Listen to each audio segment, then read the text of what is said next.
Do do do, theme song. Do do do, I'm broke so this is my theme song. Do do do, just imagine this is an awesome theme song. Do do, theme song.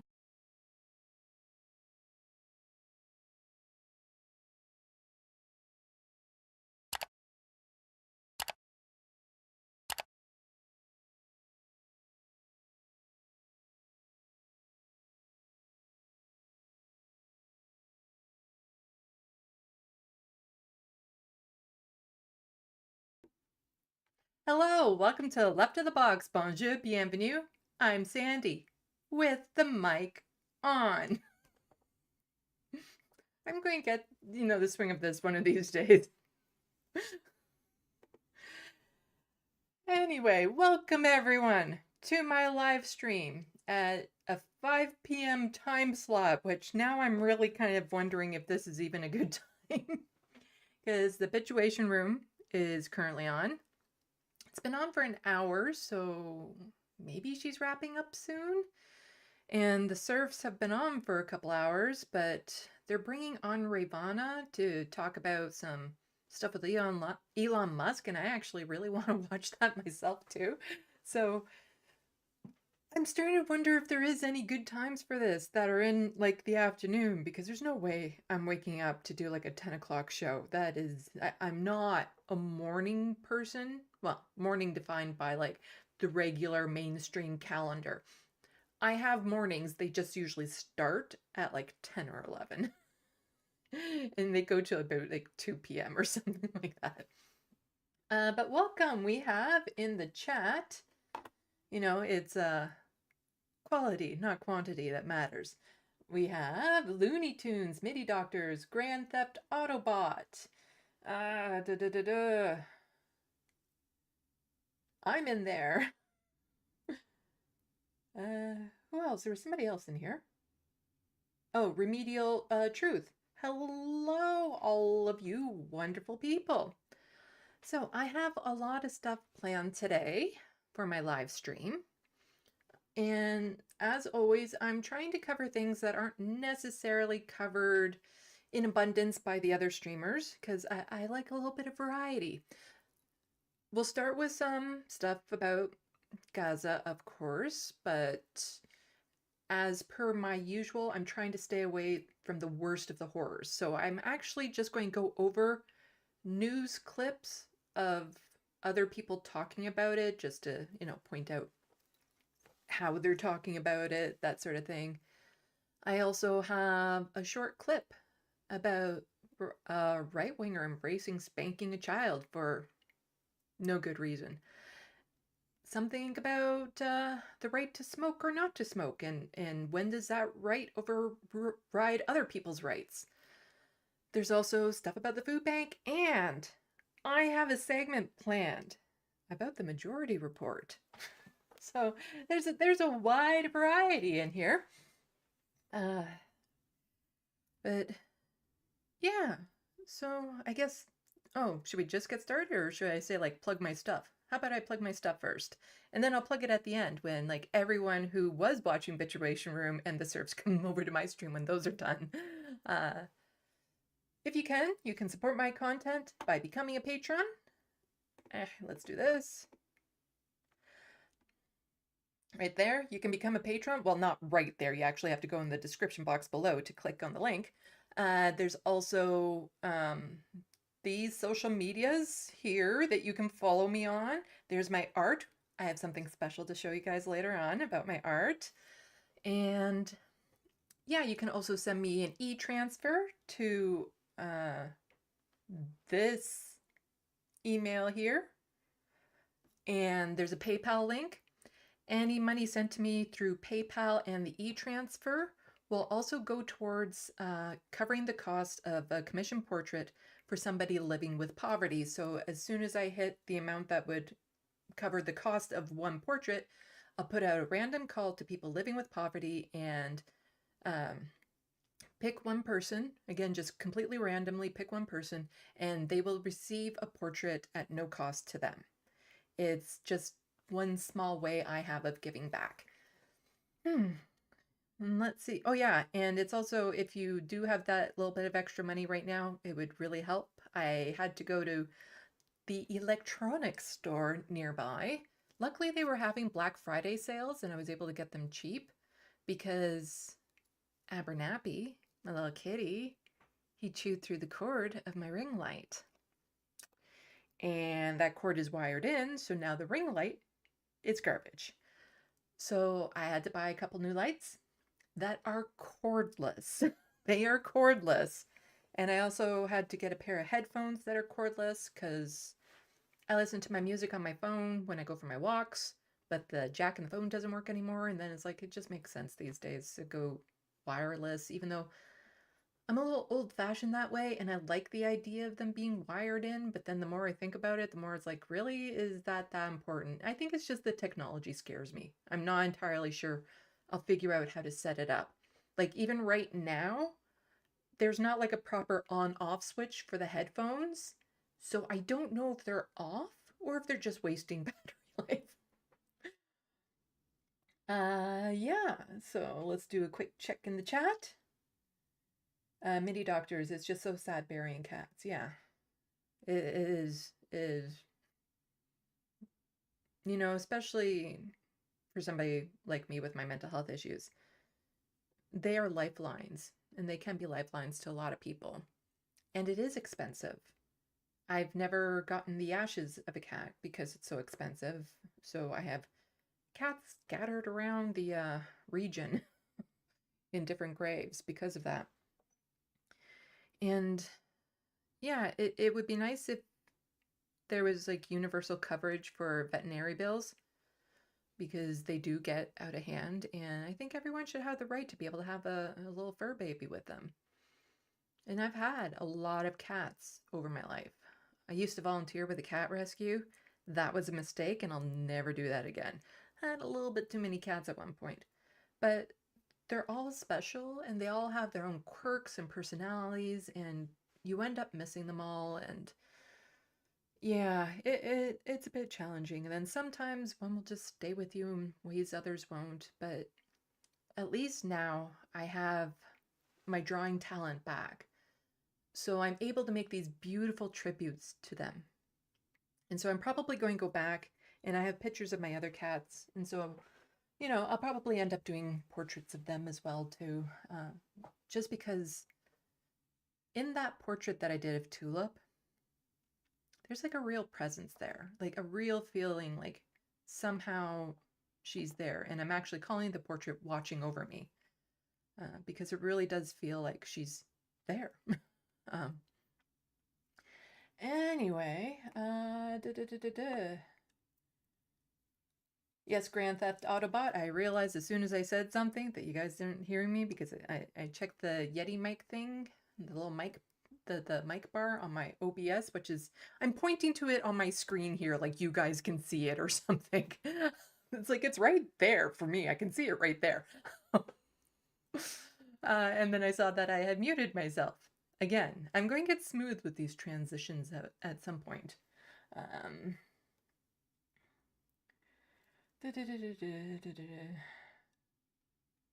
MIDI doctors, UK pet insurance is super scammy like US health insurance. Yeah, we have like pet insurance here too, but insurance in general is something only privileged people can get. Because the cheapest pet insurance I can get is like $40 a month per cat. 2 cats, that's $80 a month because I got the 2 new babies. There's no way I'd be able to get any sort of pet insurance for Frodo because he's way too old. With like every they would consider every condition to be precondition? No. There's that word. You see, this is how often we Canadians have to think of this. When you have that condition already type thing, there is a word for that. So, and then the pet insurance only covers emergencies and illnesses. It doesn't cover the regular vaccinations or checkups and all that sort of stuff. So you end up, if you live with poverty, because you can't budget for that much. You can budget for like food and litter and that sort of thing, but to budget hundreds of dollars for something for proper vet insurance. So you just kind of have to cross your fingers and hope that when the day comes, you can somehow crowdfund the money, like me, to cover vet bills, or you go into debt, which is not fair. It's not fair for people who live with poverty to have to go through that. Life is just more expensive in general for people who live with poverty. It is, that is where the corporations, oddly enough, make most of their money, is through the people who live with poverty. And that's part of my rant that at some point I'm going to do about YouTube ads, the way that they take advantage of people like me. Okay. Well, why don't we get the news coverage of Gaza out of the way? And I have some other stuff. There's a lot that I have to cover today, so I don't think I'm going to get to everything. So there's like a few stories that I desperately want to get to, and then we'll see about other stuff. I don't know. I always worry that I'm not going to have enough to say to everyone. You know, Canada, ooh, what's happening up here? And then I have like so much that I'm like, I can't fit all of this. I want to talk about all of it, but I can't fit it. To the point where I'm thinking maybe I should add a third live stream. What do you guys think? A third live stream? When? I don't know. But if I move it to this time of day, the 5 p.m. slot, then that potentially opens up Thursday for me. Because I'd be done by the time the Leftist Mafia is on and all that sort of stuff. So not this week, but we'll see how it goes. Anyway, why don't we get to the news? I'll get my little earbud in. Go to this screen. See, that's a little bit smoother. It's, yep, the mic is still on. So we're doing good there. So these are just, again, they're short news clips of other places covering what's happening in Gaza, and just going to comment on what we see there.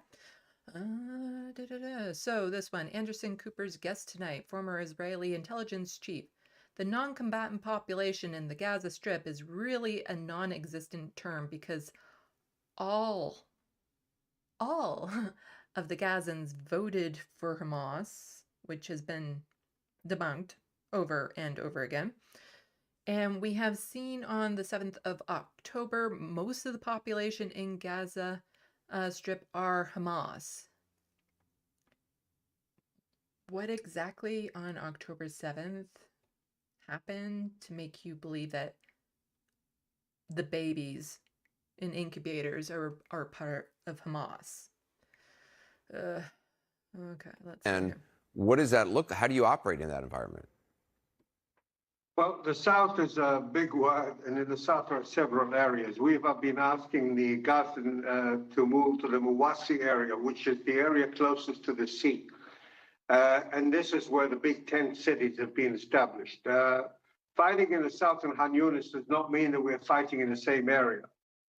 So first it's moved from northern Gaza to the south, and now it's in the southern Gaza, but we're going to squish you closer to the ocean and keep on making this area you can go in to be smaller and smaller.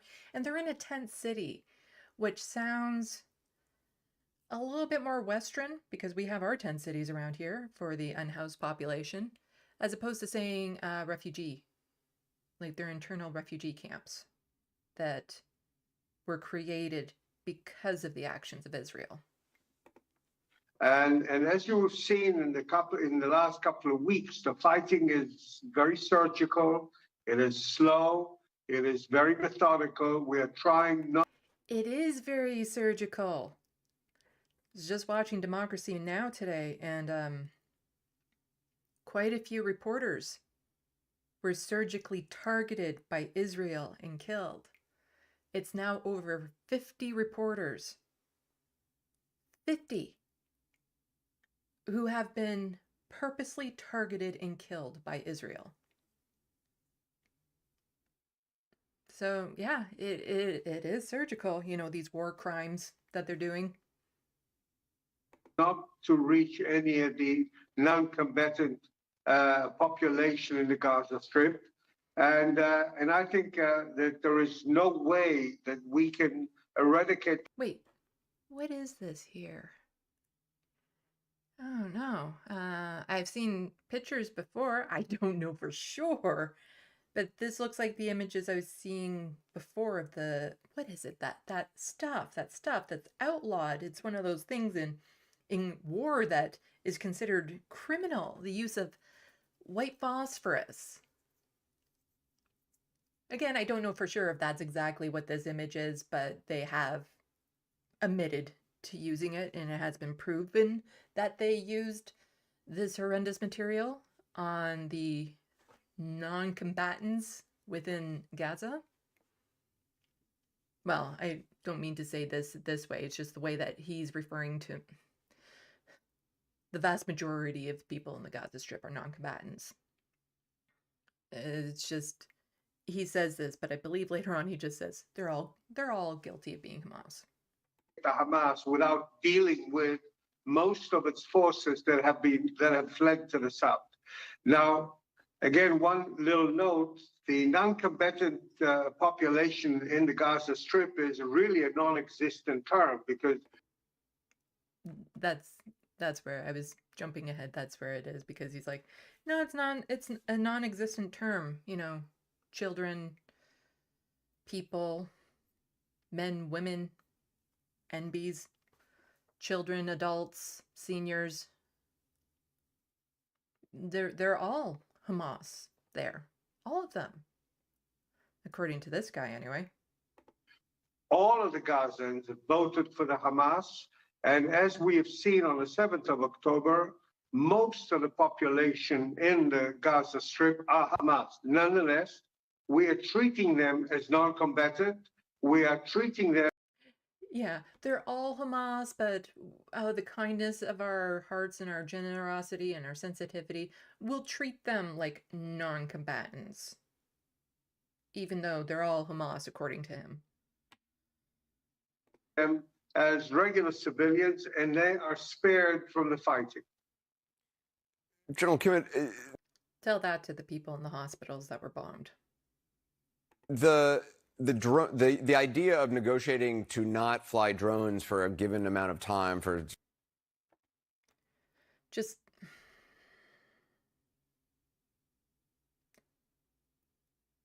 they can't get away with this anymore because we see the footage. That's why they're targeting the reporters as well, the influencers, because one of the women that was targeted recently, she's not like a formal reporter per se, but she was reporting on everything that was happening there through her account, and her home and her family were targeted because they are getting the truth out there. They can't hide anymore.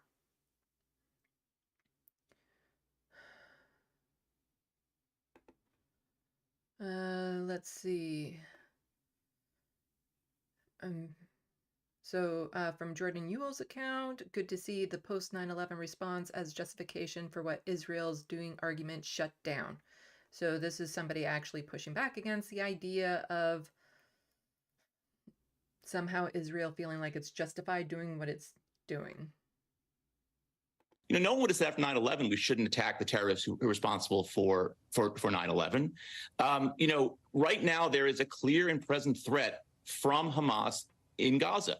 We saw that threat, and the idea that insurgency could be worse than what we saw on October 7th seems a bit hard to imagine. When Israel went into southern Lebanon to depose the PLO, when they were launching rockets against Israel in the early 1980s, it couldn't imagine anything worse. It got Hezbollah. When the United States went in to depose Saddam Hussein, we couldn't imagine anything worse. We got ISIS. Unless you have a political strategy to deal with the fundamental underlying grievances of the Palestinian people, which are a lack of freedom, you are not creating deterrence in the long run. You're entering a quagmire that is going to leave Israel more wounded and more unsafe than it is today.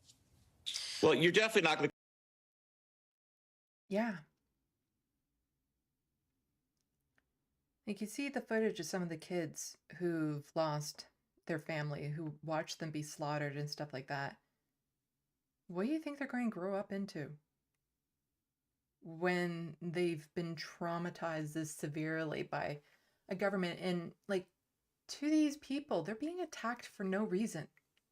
They're just living their lives. And here comes this other power, this other government that's just bombing them, killing them, starving them, shutting off their electricity. I believe now all hospitals don't even have access to trauma care anymore. What does that do to the survivors when all of this has been done to them unjustly? It doesn't make these terrorist organizations go away. It makes them, when you got nothing else left to lose, it can make them more extreme. And right now you have a lot of people, a lot of young people, who literally have nothing else to lose. They've lost their community, their family, their friends, their homes.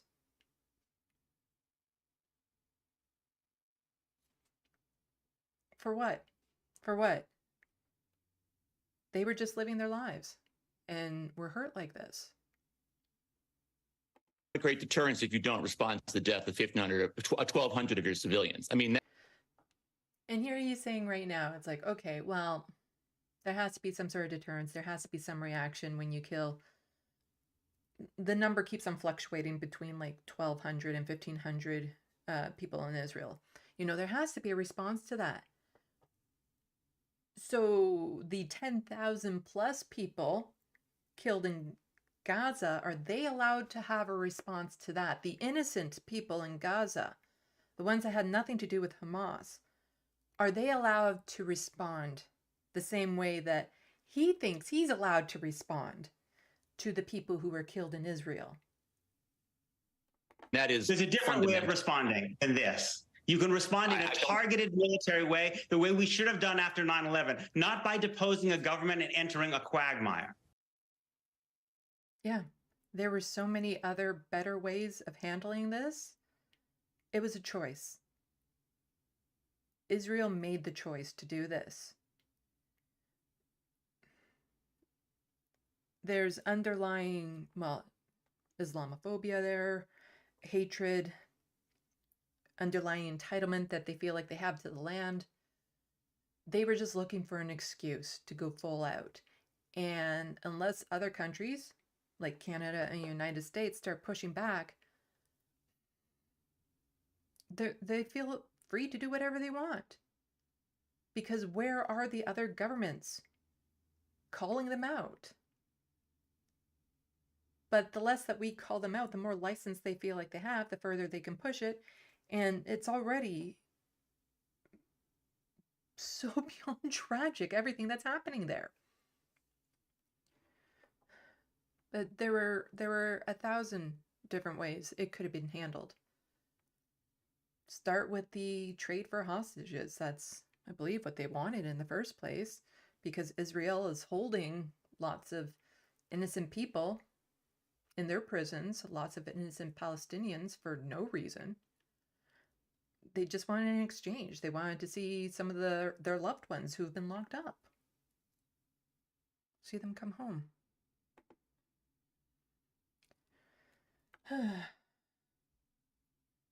Oh, hello. We got some more people in the chat. Hello, Christy Zed. Don't worry, I don't think I'm going to be talking about Star Trek at all in this one. We have the letter hack. Hello, everyone. Okay, next one. Amanpour. When you say the bunker, well, okay, I don't really need to read this part because they just say it. Can I just start by asking you what is your view of whether your government, your military, has done a good enough job of proving their claim that there was a major command center and bunker under Al-Shifa? It's already known for many years that they have in the bunkers that originally was built by Israeli constructors underneath Shifa were used as a command post of the Hamas and a kind of a junction of several tunnels part of the system. I don't know to say to what extent it is a major. It's probably not the only kind of command post. Several others are under other hospitals or in other sensitive places, but it's for sure had been used by Hamas even during this conflict. When you say it was built by Israeli engineers, did you misspeak? Yeah, that expression says it all. I'm going to make this, oops, a little bit bigger for people.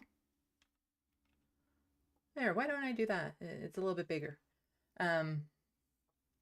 Yeah, this expression here kind of says it all, doesn't it? Like, what do you mean? What do you mean? So, you guys helped build, you're acknowledging that you helped build these tunnels, and now you're saying that this wasn't even like a major command thing, that you attack this hospital for a non-major command thing? Am I connecting these dots the way that you're laying them out? Like, am I drawing the right picture with them? Like, it is just, it's almost like this, like, you think back when Israel helped to build these hospitals, they're like, you know what? Let's just put some tunnels underneath here so that later on we can say they're being used by Hamas. Why don't we do that? Huh? Like, it is just so ridiculous. Like, of course there's going to be underground areas for every hospital and stuff for different reasons, storage and whatnot. And, like, even, it falls back to, even if there was a major command post under a hospital, that doesn't give you the right to bomb the hospital. It doesn't. Because they keep on saying, oh, human shields, they're using human shields. That would imply somehow that it works.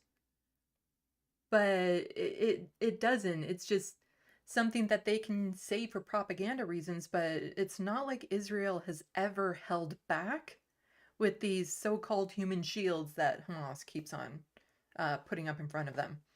So really, are they at that point really human shields when Israel is just like, you know, it's just, as some of them have said, collateral damage, which is just gross to begin with, calling the deaths of innocent people collateral damage. No, you know, decades ago we were running the place. So we held them. It was decades, many decades ago, probably 4 decades ago, that we helped them to build these bunkers in order to enable more space for the operation of the hospital within the very limited size of this compound. So he's even saying here, like, those tunnels, they actually had a purpose for the hospital, because they have such limited space there for, gee, I wonder why they have such limited space there for hospitals and stuff, that they literally have to build down, more or less down, because a lot of the construction supplies needed to build up aren't available to them. Okay. All right. Well, that's sort of thrown me a little bit. So these were there for a long, long time, but you're claiming, or they're claiming, that they're used as a major command center. Anyway, the fact of the matter is that as yet, they have not shown conclusive proof of that. So may I ask you what you would... Christian, Yeah. Wait a minute. It's not easy. We take... Yeah. So there's been no concrete proof either that these tunnels under the hospitals have been used for that sort of terrorist hubs. It is something that I still have a hard time just wrapping my head around. How easily the Israeli government is killing people, and the soldiers, how they almost seem gleeful in their actions. Because I just, there's certain levels of dehumanization that have to go on when you're involved with a war, like World War I and World War II, in order for you to be able to defend your own country. But this isn't a war. at least not in the way that we would normally define what a war is. It is literally just Israel bombing the shit out of Gaza. Like, since October 7th, has there been any kind of major retaliation from Hamas? No, because they don't have the resources, for one thing. And this idea of we're just going to move everyone around, we're going to demand that they move out of northern part of Gaza and stuff, that has no strategical purpose in actually removing Hamas, because it's not like Hamas is just going to stay behind and say, here we are. It is just an excuse they have of getting what they always wanted, and that is to eliminate the Palestinian population. That is their goal in this. So how is this a war?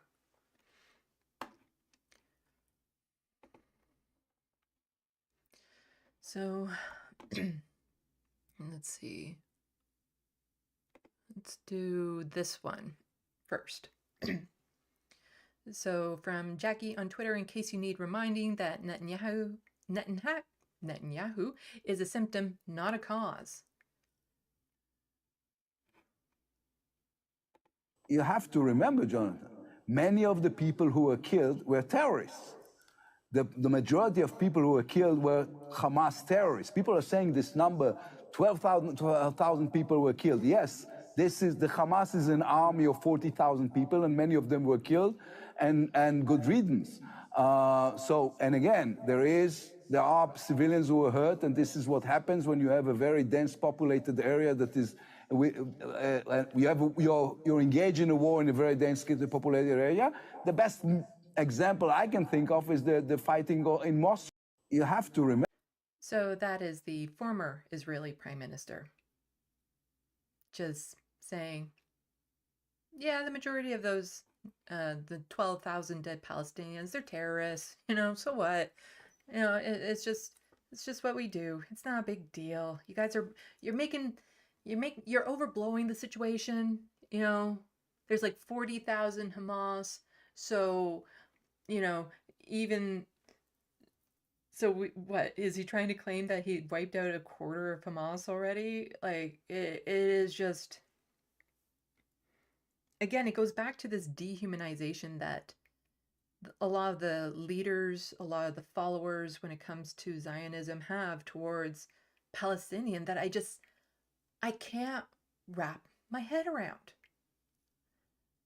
How they can be so violent and vicious towards innocent people.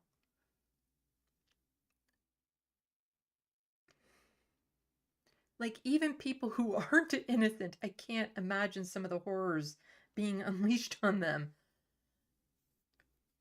This type of violence solves nothing, and it, as they were saying in one of the earlier clips, it just makes things worse later on. This doesn't solve the problem, it exacerbates it. And they're planting the seeds now of something far worse in the future. And then they're going to turn around and start the clock at that moment again, like they did with this. Like, they're acting like all of this started on October 7th, when in reality it's been going on for 75 years. And the next massive attack, they'll start the clock over again. Like, it came out of nowhere. Where did this come out from? How dare they attack us like this? Without acknowledging everything that they're doing to them right now. It is so much needless violence and death. So many people who've lost everything.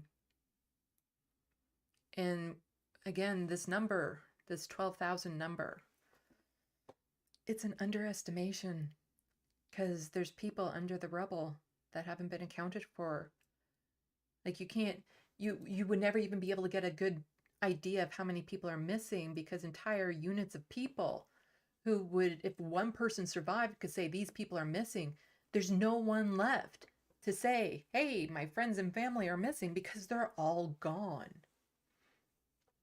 Not to mention, like, with this, I don't know if they actually include things like people who are going to die later on from the lack of treatment that they're getting from their injuries now, or if this is just people who are dying directly in the attacks, or the people who will die from unclean water, lack of food, lack of nutrition. Like, will this number include all of those people as well? All the people in the future who will die prematurely because of the actions of today? It is just, again,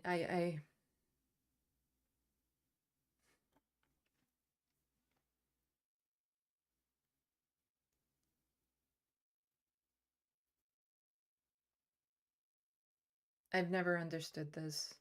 I can't wrap my head around how vicious these people can be and how casually cold they are about it.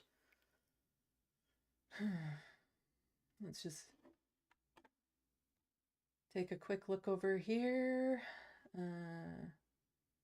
Jules T, hello. Morbius Dragon, hello. Let's see. Donald James, hello. I'm sorry if I ever miss anyone. I tend to focus on one thing at a time, and then I hyper focus, and then I totally forget that there's this chat going on. And it's not just, you know, their attitudes towards the people in Palestine. The propaganda that they're putting out there, it's its own level of egregious. So from the agent NDN, among many things, this is also, yeah, among many things this is also child abuse. I don't know if this song is copywritten or not, so I'm just not going to play it. But here they have children, Israeli children, saying, "We will annihilate everyone in Gaza." So let's put that down. There are, because they're singing, I think it's Hebrew, so it's not English.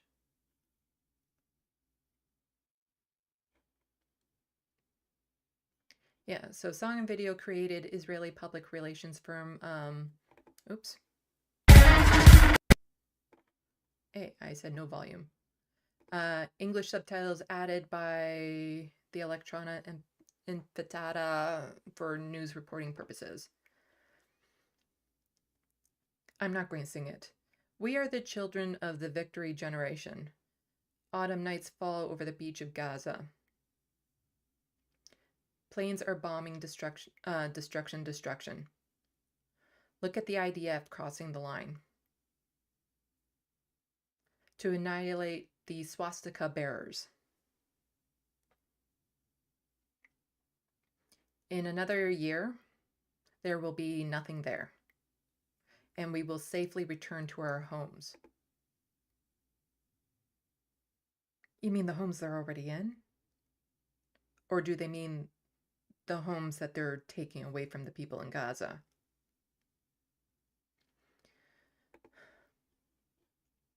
Within a year, we will annihilate everyone, and then we will return to plow our fields. And we will remember everyone, the pretty and the pure. We will never let our hearts forget a friendship like that. This is some twisted shit. To have children singing this, that we're just going to annihilate a population and tighten our bonds of friendship over it?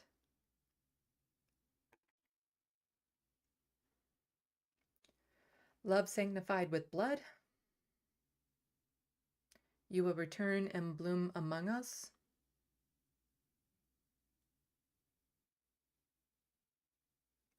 Oh, and for people who are just watching or listening, I mean, there's lots of images of bombing and violence and stuff going on in the background of these children singing. We have now run out of words. Apparently not. Our soul still cries out. Our soul not only sings, today our soul also fights.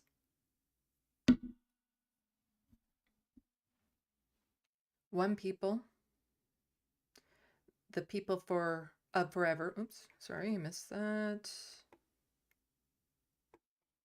The people of forever evermore. We won't stop protecting our homes. We won't be silent. We will show the world how today we destroy our enemy. And we will remember everyone. And we will, oops, skipped over that. The pretty and the pure. Yeah, they'll remember everyone except for all the innocent Palestinians who are being slaughtered, who I guess are not pretty and are not pure, so it's okay.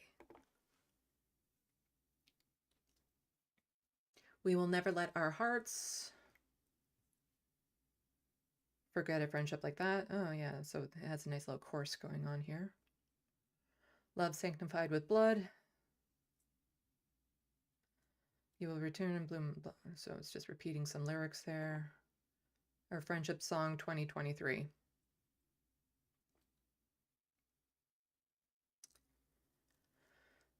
Wow. And I tend to agree with the Agent Indian on this one. This type of indoctrination of children into hatred is child abuse. Again, it is one of the things to get your kids to sing along with this. It reminds me of that child during the anti-queer protests here in Canada. A child went up on stage to say that all the gays are disgusting and they all need to be, you know, kicked out of Canada and things of that sort. They aren't born like that. Somebody teaches them to hate like that. Like these children. Let's see if I can get a picture of them. I'm not good at guessing age. But some of them are probably, I don't know. Like I said, I'm not good at guessing age. Let's see if we can get a decent.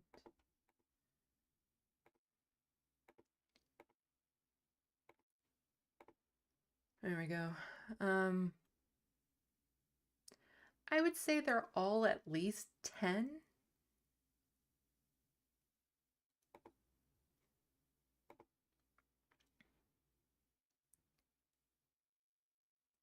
And to think that some of them who are doing this to make their parents proud, to feel like this is also their moment to shine, and this is how they can get noticed, and something as wonderful as singing and being part of a choir and being unified by these horrid, horrid words. To the backdrop of all this violence, imagery and stuff. So where are these kids going to grow up into? So you have the kids being traumatized over in Palestine, watching their entire families be blown up. And then you have kids whose parents put them into this to sing songs of, you know, their friendship is pure, they're pretty and pure, and their friendship is what matters. But those not pretty, those not pure Palestinians, they're all just going to be plowed away so that they can reclaim that land and feel safe because they're all gone now. It's just disgusting. And again, we have so many Zionists, like even over here in Canada, Zionist Jewish people who are like, oh no, I don't feel safe anymore. There's all these things happening. And it gets so frustrating because Jewish people are under attack.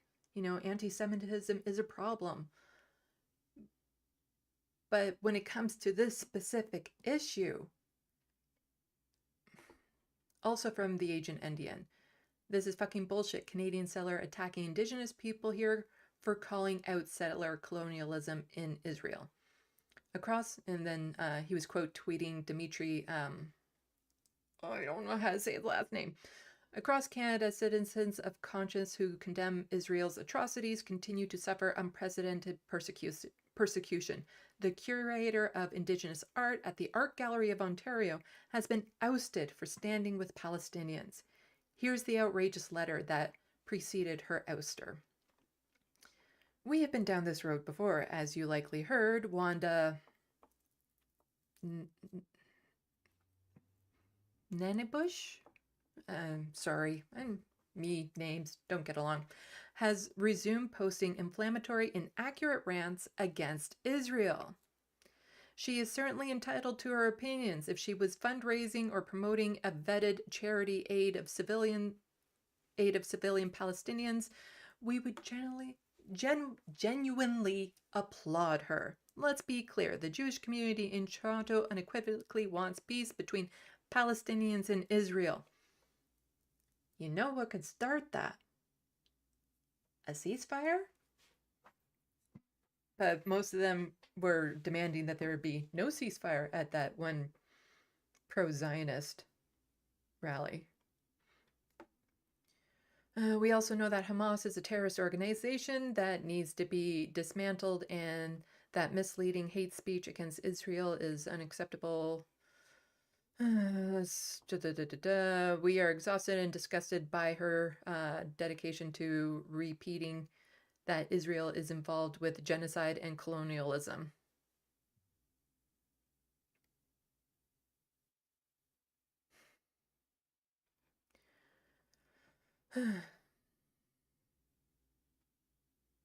Yeah. While she is supposed to be Indigenous art expert, she perpetually denies that Jews are indigenous to Israel. Somebody has pointed out there can be more than one group indigenous to an area. As a professional in a museum, she should know that archaeologists have unearthed hundreds of objects confirming ongoing Jewish presence in Israel dating back to the Iron Age, around 1000 years BCE. The holiest Jewish site in Israel is the Western Wall in Jerusalem, the remaining architectural fragment of the ancient Jewish temple constructed around 516 BCE. So, Indigenous peoples here, then, are within every right to reclaim all of their land. Huh? Huh? Is that what this gallery, is that what they're saying? That they should just be allowed to, because, you know, there's evidence of them being here for a lot longer than just 1,000 years. So they should be able to reclaim it all, according to their logic when it comes to this specific issue.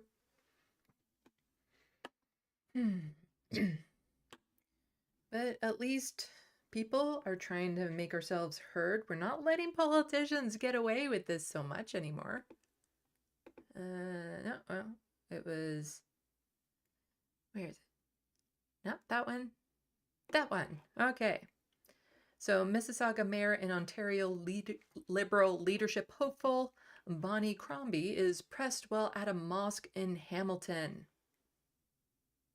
When you condemn Israel, when you tweet, no, this is. At this point, any politician going to a mosque needs to be able to say a little bit more than what she says. But it's just, I'm so sick of the performative aspects of Canadian politicians. Like, this whole outfit and everything, I don't think it was just in her closet. I think it's just...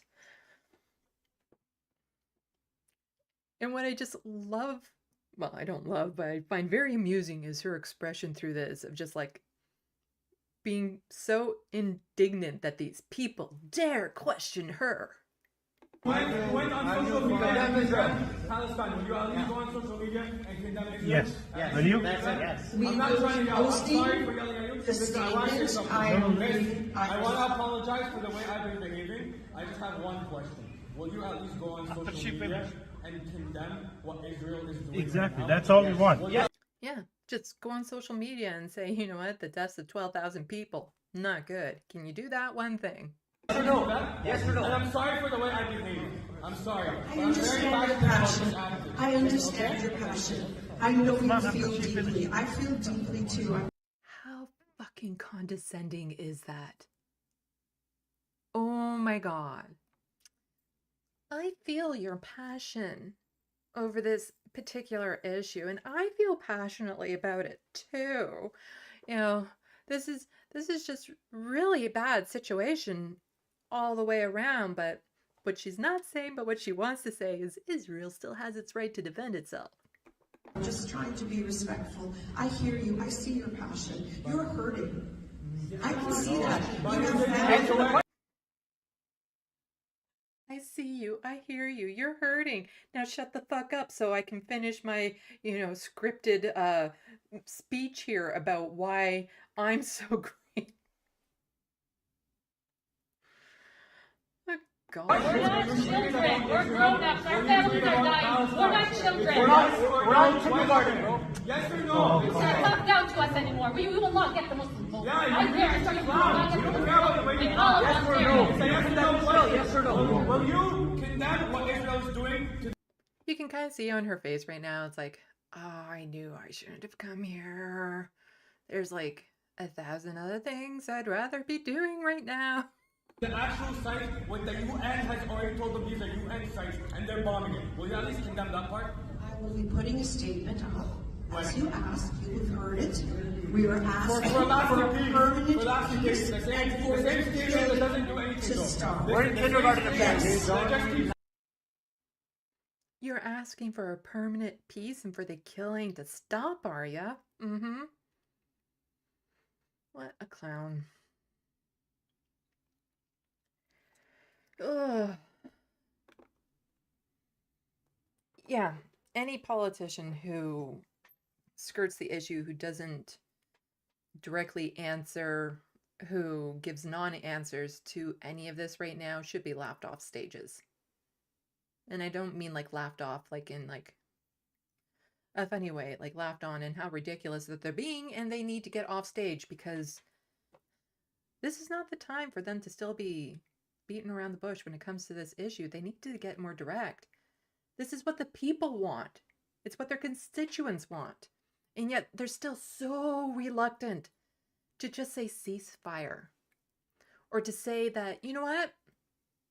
I support Israel and what it stands for, but they've taken this too far. They could at least even just that bare minimum they could at least do. But I don't, again, know how these politicians are human. To be able to see everything that's going on there and just act so indignant that they would get questioned on this or push back.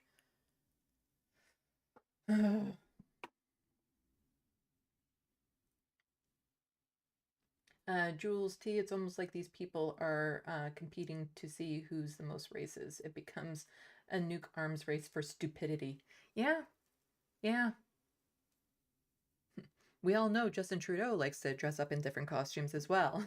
It's just, to be a little fair, I do like the outfit. I think it's a very pretty outfit, but it's all part of this performative aspect of our politicians where they pretend to embrace other cultures by appropriating them.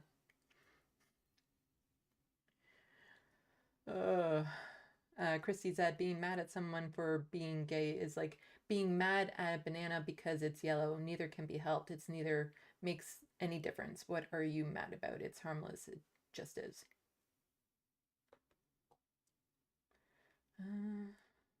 Looney Tunes 9000, more Canadian Karens. The Canadian politicians are like Canadian version of MAGA. That's a liberal. That's supposed to be the center party. Da, da, da, da, da, da. And I keep on pointing to the screen, the image, because I see it here, and I'm pointing to it here, but you guys are just seeing this screen, and I gotta get over that, like, you see what I'm talking about right here? I gotta get used to, like, this, like, all right, you guys aren't, you can't read my mind. You aren't seeing what I see. It's kind of like when you're in a Skype call with a whole bunch of people and you just assume everyone is laid out the same way you are. Not always the case. Oh, hello, Mila. Oh, we have a lot of people who have come in. Bob, Mila, Demand Better World. Thank you, everyone, for coming out. This is really great of you.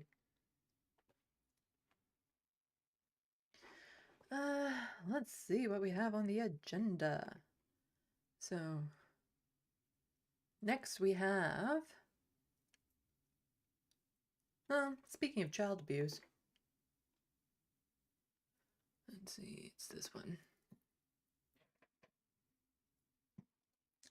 It's not graphic child abuse. It's just description of, well, the person talking doesn't seem to think it's child abuse. There we go. So from Chris Evans on Twitter has clipped this and says, here is Nancy Wilson, pastor's wife and homemaker, author of A Practical Guide for Christian Grandmothers, talking about how she spanked her toddler for not being happy to see her. Rachel was visiting a friend. She was probably 3 or 4 in that before school age, and our neighbor had little kids, and so we would trade back and forth. So I went over to pick her up, and when I walked in, she said, "Oh, is it time to go?" So because that's exactly what kids would do when they're playing with their friends. They don't necessarily want to go home right away. Thought, perfect opportunity. I got her home. I didn't address it there, but I did give her spanking. It's true. I did. But I just said, when I come in, you're going to say, "Hi, Mom." You know, that's how we do this. So the next time she went over there, You're going to perform the way that I want you to perform, or I'm going to physically assault you. did the review. Now remember, when I come, you're going to say, "Hi, Mom." You're not going to say, "Oh, I didn't want to go." So it was beautiful, because then when I picked her up, it was beautiful. Just all that. Yes, Mom is here at last. Yeah, but it's just that training and giving them. Rachel was visiting a friend. Yeah, you have to train them to like you. Like, just the absolute. Like, I see something like that, and I'm just horrified. And I feel so badly for that child. And this woman just seems to be so satisfied with how she has, changed the behavior of this child. That if you don't smile for me, I'm going to hit you. And it's usually right-wingers and conservatives that are very pro-spanking kids. Definitely was in my household. But it's never about discipline or correcting behavior. In this woman's case, it's about her own selfish need of wanting the love of a child. You see, a lot of people will call me selfish because I don't want kids, and yet totally overlook the reason that they had kids themselves was to fill their own selfish need of, being validated, to be loved, that there was a hole in their life that they filled with this child. And unless they can mold this child into being exactly what they want, then what's the point? Because it's their child, they can raise the child to be their image. The child isn't allowed to have any independence themselves.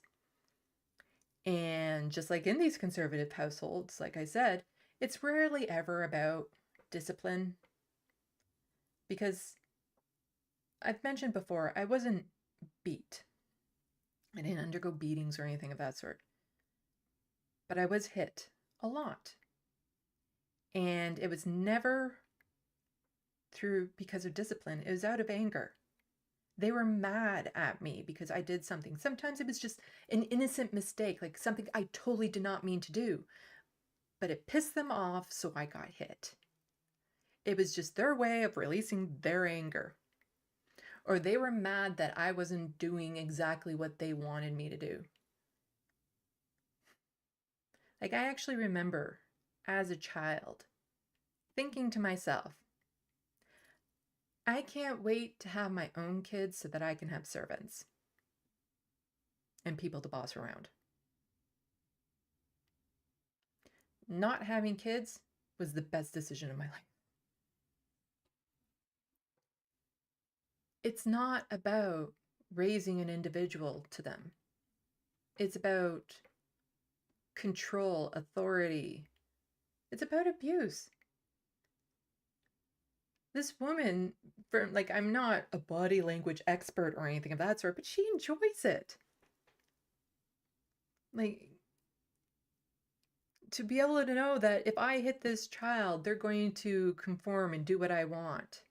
You know, you start them young, so as they get older, they'll know that there's consequences to not doing what I tell them to be. But how do you get any satisfaction when the affection the child is showing is most likely fake, out of fear? Where's the satisfaction in knowing that you've raised this child and this child loves you when you force them to perform this for you? I don't get it. And I remember as I got older and as I was an adult, and I was thinking to myself, like, right now, if my stepfather were to come back in my life and hit me, that would be assault. You know, I could charge him and take him to jail or have him sent to jail or something of that sort. But when I was a child and vulnerable and unable to speak for myself, he was allowed to hit me. Like, under our current laws, parents are allowed to hit their children.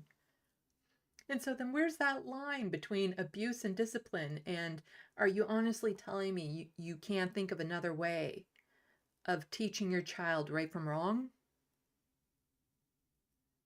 Because this physical violence towards children doesn't teach them, it doesn't modify their behavior. It doesn't teach them a lesson. It just teaches them to be afraid of their parents. I was afraid to be at home a lot of the time because I never knew when they were going to blow up. So it teaches lessons, just not the ones that they think they're teaching. And I know, like, even down in the States, there's some schools that want to bring back corporal punishment. I think there might even be a few who have already. And again, they put these cutesy little rules over it, like, oh, well, you're allowed to hit them this hard, this many times, or something of that sort. And it's like putting parameters around how much you can abuse a child. I see things like that, and it just boggles my mind that anyone thinks that this type of violence is okay.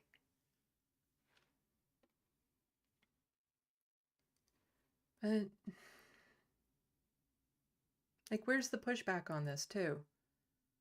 Yeah, and I'm calling it out. I don't think anybody should be hitting their children for any reason. Because you're teaching them that to solve conflicts, to solve problems, to get what you want is by hitting others. Again, it's not teaching them the lessons that they ideally think that they want to be taught. And it's so empty and shallow now. Like, this child showing love to her. When really, do they?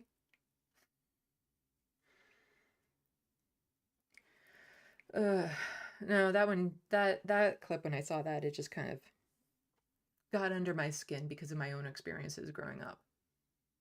Because it's also just the way that they would taunt, like this threatening of hitting us and stuff, for, again, just the littlest reasons.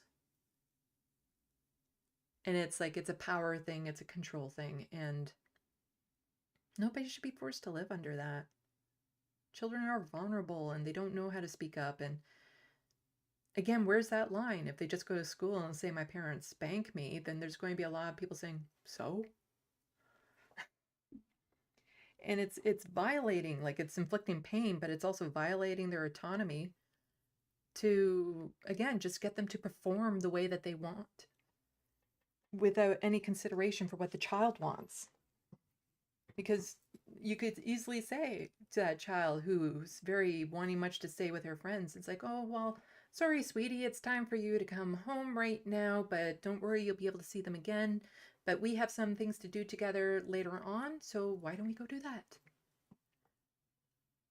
It's, instead of immediately like, no, I'm not going to spank you in front of these other kids, but I'm going to spank you because you didn't respond to me the way that I wanted you to.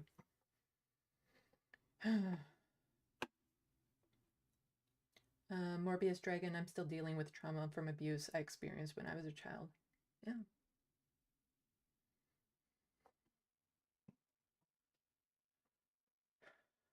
Myla Reason, if I hit this child, they might go out and kick a dog or torture a cat. Yeah, you're teaching people to solve their problems through violence, to get what they want through violence.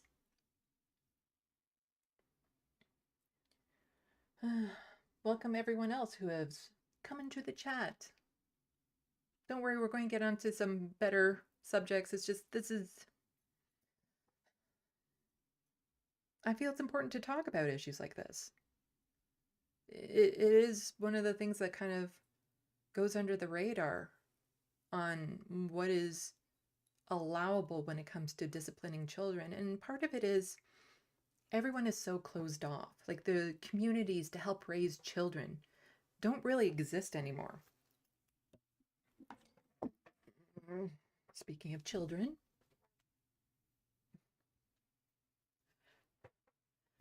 ugh.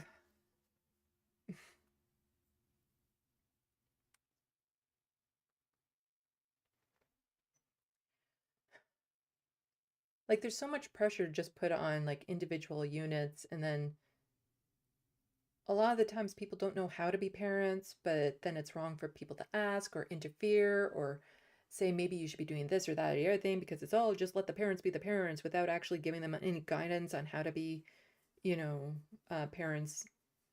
It is, we're just so counterintuitive in how we raise children in this society these days, where it's all put on the individual, and then when they do it wrong, it has to get to a certain level of wrong before, authorities can step in. And if you dare question how that parent parents their child, and people tend to forget, parents don't have rights over their children, they have responsibilities. Children have rights. And part of that right should be not to be abused or hit because they don't, what's the word? They don't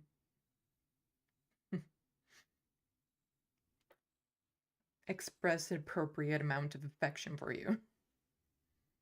Oh, I have a kitty cat on my lap.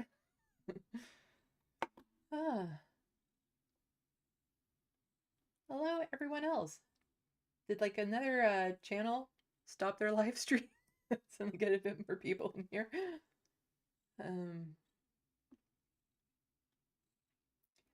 Dark Witch, this is definitely an important topic. To this day, I have no sense of who I am because I wasn't allowed to express who I was.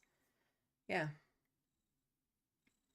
Like, I was fortunate after we separated from my stepfather. My mom still had her issues, but I wasn't feeling like I was being forced to conform to anything. Like, my stepfather was every conservative trope you can think of. And so when I was a teenager and he was out of our lives, like, I could tell my mom, you know, I'm into boys, but I haven't ruled out dating girls. And that was just a non-issue. Didn't care. I wouldn't have been able to say that if he was still in our lives.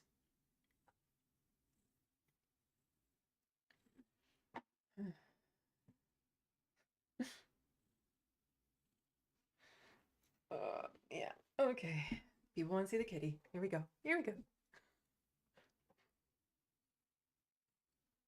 Show everyone your little goatee, sweetie. People want to see your little goatee. He has a little goatee. Here we go. This is the cutest little white tuft that I would keep on wanting to pull on under his chin.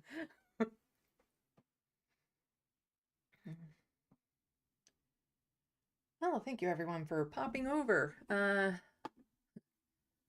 Let's get to more abusive minors from authority figures.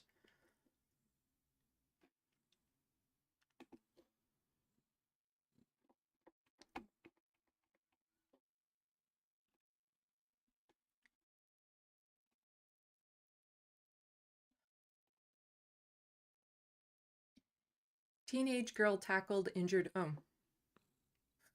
I feel like this is such a horrible subject to do this with, but this is Canadian news, so... Today in Canadian news...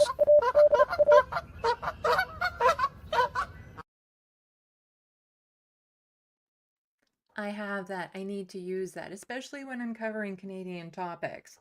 Anyway, on to the horror. Teenage girl tackled, injured by Edmonton police officer in case of Got it. The grammar of some of these sentences don't necessarily flow to me. Teenage girl tackled, injured by Edmonton police officer in case of mistaken identity. An Edmonton girl fought for her life, fearing she was being abducted, trafficked, but it turns out the would-be captors were Edmonton Police Service officers who mistook her for the suspect in a nearby domestic violence call. Haley had just gotten off work on Monday, November 13th. She was walking towards a mall in Edmonton and about to cross the street to meet her boyfriend. It was 10:30 p.m., pitch dark outside. She was on the phone with her partner, who was parked across the street. I had an unmarked SUV pull up on me and say they were police. I didn't see any logos or nothing. They didn't turn on their lights at all, she said Thursday. The 17-year-old, 17, said a man in the vehicle told her if she fled, he would deploy his taser on her. She panicked and ran. I didn't think they were real cops. I thought they were lying, the teenager said through tears. I just thought I was getting kidnapped, and I started running. One of the officers tackled her on a street where her face scraped against the pavement and left her with road rash still visible days later on her lips and chin. The 17-year-old thought she was fighting for her life. He put me in handcuffs, and I remember kicking with my feet. That's when they put my feet down too. I was just howling and screaming, and that's when they told me be calm. She thrashed and screamed repeatedly, saying, "Please don't traffic me, I'm a good person," as she tried to escape. Meanwhile, she said her boyfriend rushed to her aid. He parked in the middle of the road over and he ran. He ran and was screaming, "Get off her." In a statement, the Edmonton Police Service told Global News the officers were in an unmarked vehicle responding to a domestic disturbance nearby, which a woman was refusing to leave a house. So late at night, an unmarked police vehicle full of men jump out and attack this petite teenager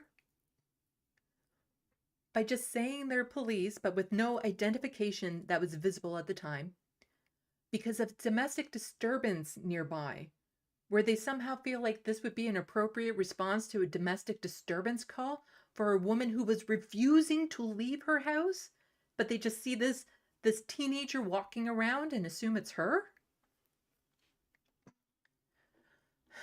While en route to the call, 2 officers noticed a female matching the description of the woman in the disturbance in the area. Uniformed police officers approached the female in their unmarked police vehicle and advised her they wished to speak with her. The female began to step away, and one of the officers exited the vehicle and asked her not to run. She fled into the open roadway, a statement from the EPS communication said. At this time, officers believed she was the female suspect, and one officer pursued her on foot. The officer positioned the police vehicle, to prevent other traffic from striking them. The female who was resisting was walked back to the curb, where the officer took her into custody to prevent her from fleeing, the statement continued. In the back of the SUV, Haley said she found out the men were actually police officers, and when she wasn't their suspect after all. Her boyfriend confirmed her identity, and she was released. Wow, the trauma this poor young, not a woman, teenager went through. This is like the nightmare scenario of a lot of girls and teenagers, of just being snatched up off the street from strangers to be trafficked.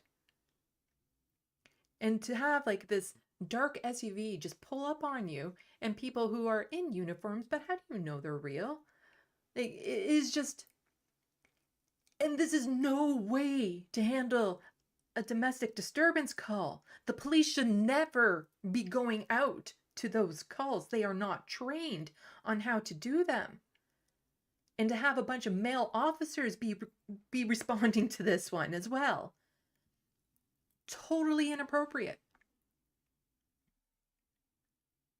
A police supervisor was called to the scene and talked to her. He said, "I'm sorry, Haley, we're looking for some very bad people that matched your description." EPS said the officers were in uniform. Haley said the ordeal, the officer who chased her turned his... Okay, so again, grammar, not my strong point when I'm sight reading. Haley said after the ordeal, the officer who chased her turned his toque around, and she could see the EPS logo. For all the Americans watching this, you should know by now what a toque is.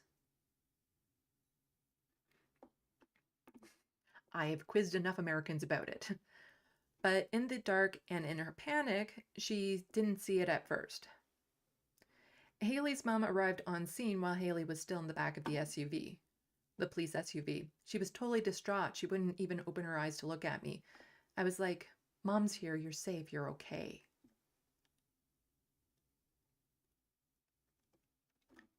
She had choice words for the officers when she arrived, fearing the worst. "I wasn't nice, I totally owned that," she said. The supervisor offered a call to an ambulance, but she said she'd handle it. EPS confirmed that it was offered and she declined. So the mother said she took her daughter to the Manning Community Health Center and called 911, wanting an officer to come take a statement. "It's unforgivable. There's no excuse for that, none whatsoever." She said her daughter is 5 foot 2 inches tall and 120 pounds. So, like I said, she's quite petite. While the officer who chased her was much larger, I couldn't comprehend it. The teenager was released into her mom's custody. She said she can forgive what happened, but forgetting what police did to her is more difficult. "I have such high respect for them. Now now it's totally deteriorated. I can't look at a cop the same," she said. The honor roll student said she hadn't been able to sleep since the ordeal. All you can see when you close your eyes is just a man getting out of a car and just running at you full speed.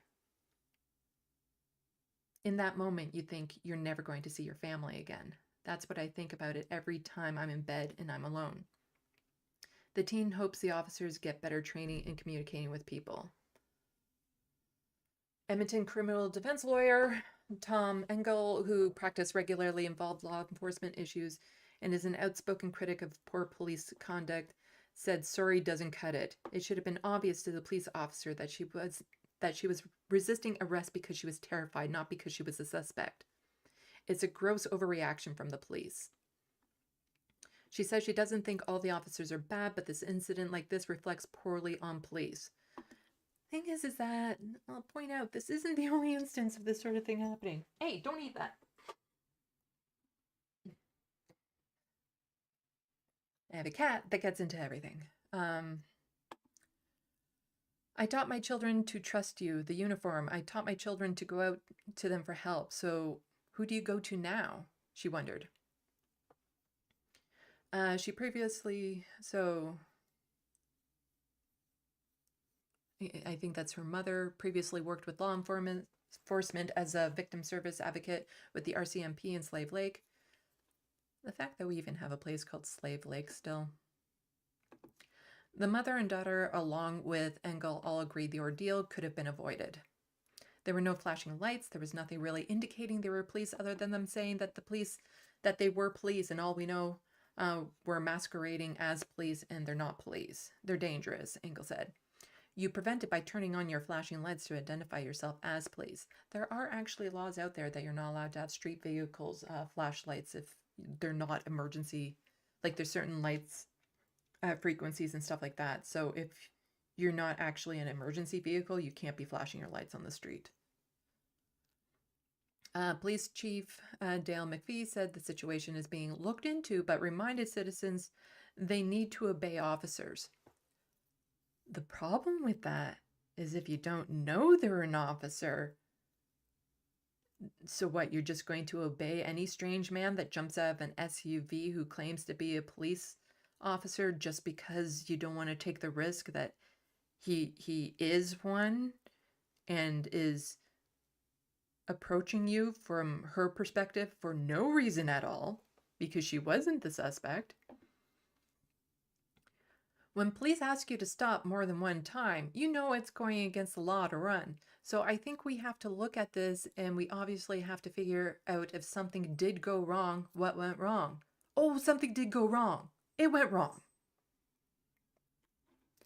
As its standard process, EPS and officers involved immediately notified their supervisors of the circumstances of the arrest, one of whom attended the scene to conduct a review. The EPS Professional Standards Branch is now investigating. Police said the woman from the initial domestic violence call was never arrested.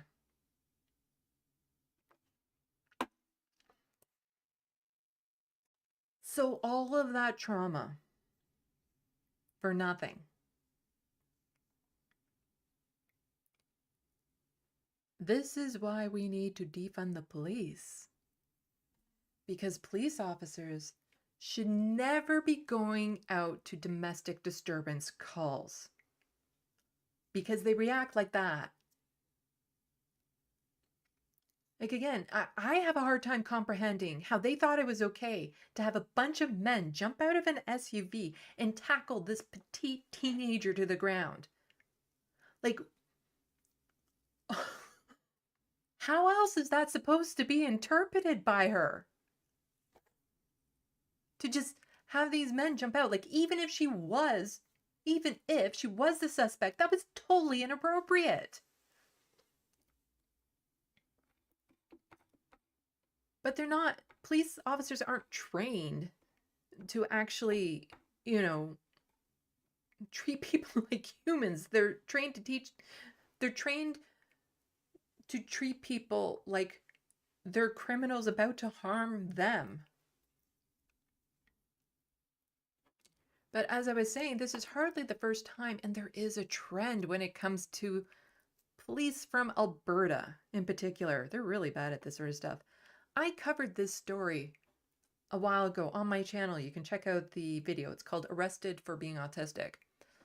Alberta teen with autism still traumatized weeks after RCMP arrested him at a playground.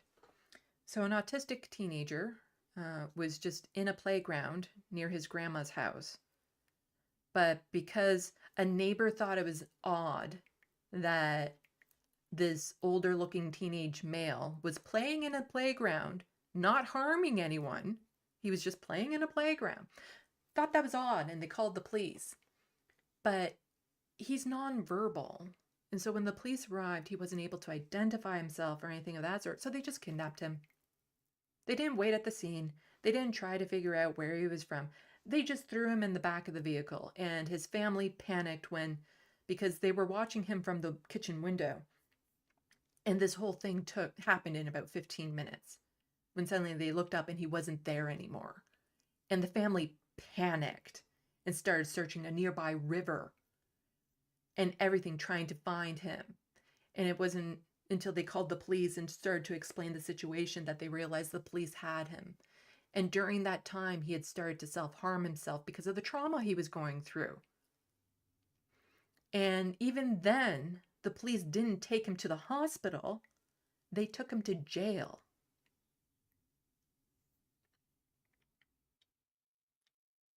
They just basically, they just kidnapped him.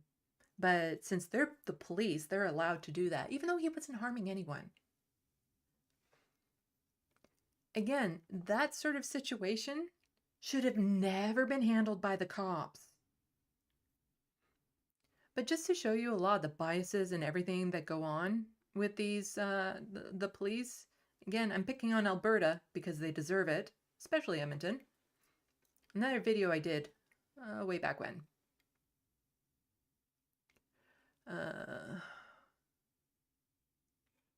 Need to freeze frame it properly. Boy, do I ever have an expressive face. Anyway, the Edmonton police, this isn't up there anymore. I tried going to the links I had on this story. They're not up there for some reason. Police use DNA phenotyping in unsolved sexual assault. The Edmonton Police Service is, for the first time in history, using DNA phenotyping in hopes of identifying a suspect in a 2019 sexual assault.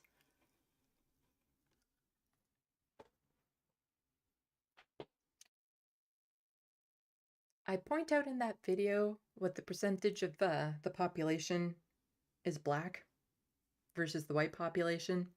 And yet for some reason, all the crimes committed by white people have been solved already, apparently, because they decided to use this case on it. And all this does is indicate some very minor details. It doesn't tell you how old the person is. It doesn't tell you if they wear glasses, if they have moles, if they have scars, what kind of haircut they have.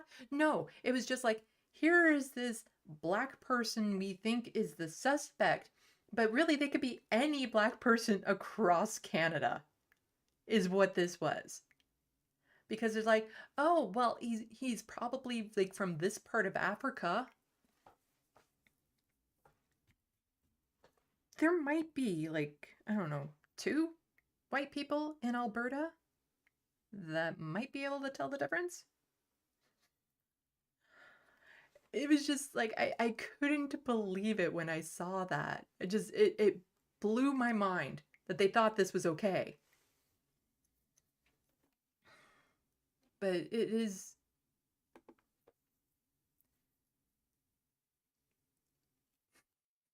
It's like, yeah, not all police officers are bad, but the whole system kind of sucks.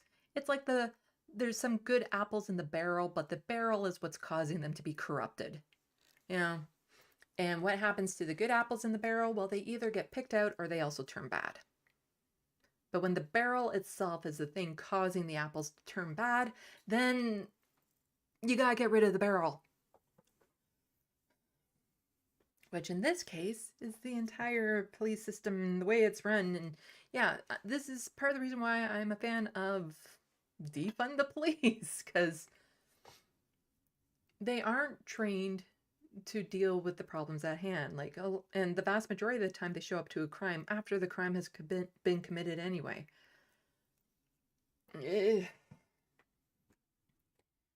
I just, like, what do you even do with that? Anyway, before we get on to the next topic, I'm trying to go through these a little bit faster and I'm failing because there's 2 more segments I very much want to get through. Like 2 more topics. One of them is actually in the title, so I have to do that one.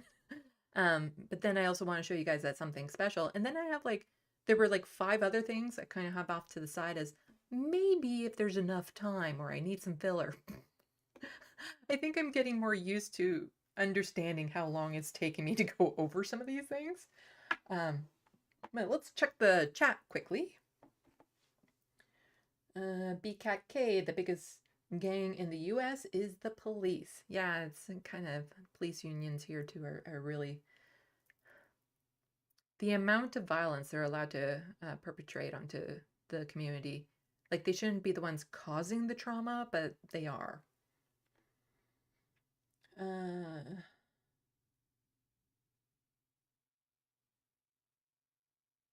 Okay, yeah, sometimes I just catch a comment out of context, but Soul Life, oh my god, Misty Cops beating elves at Autumn Leaves. Yeah. Mm-hmm. Yeah. That makes sense. Dark Witch, people with disabilities are treated awful. Yep.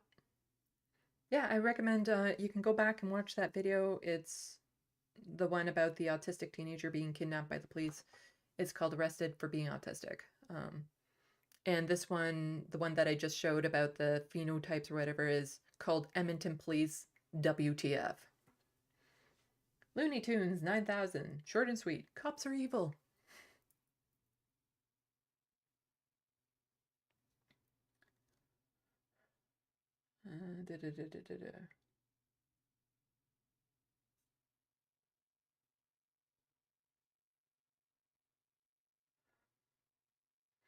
Yeah, I've known some former police officers. Somebody was just mentioning about PTSD. I've known some former police officers who got out of the service and were traumatized by, you know, what they had witnessed, what they had been through. Because if you don't conform, then you're often also targeted for harassment and violence. And yet, that's how they train them. They train them to be part of that group, that clique, that to value their lives over the lives of the people they're supposed to be protecting.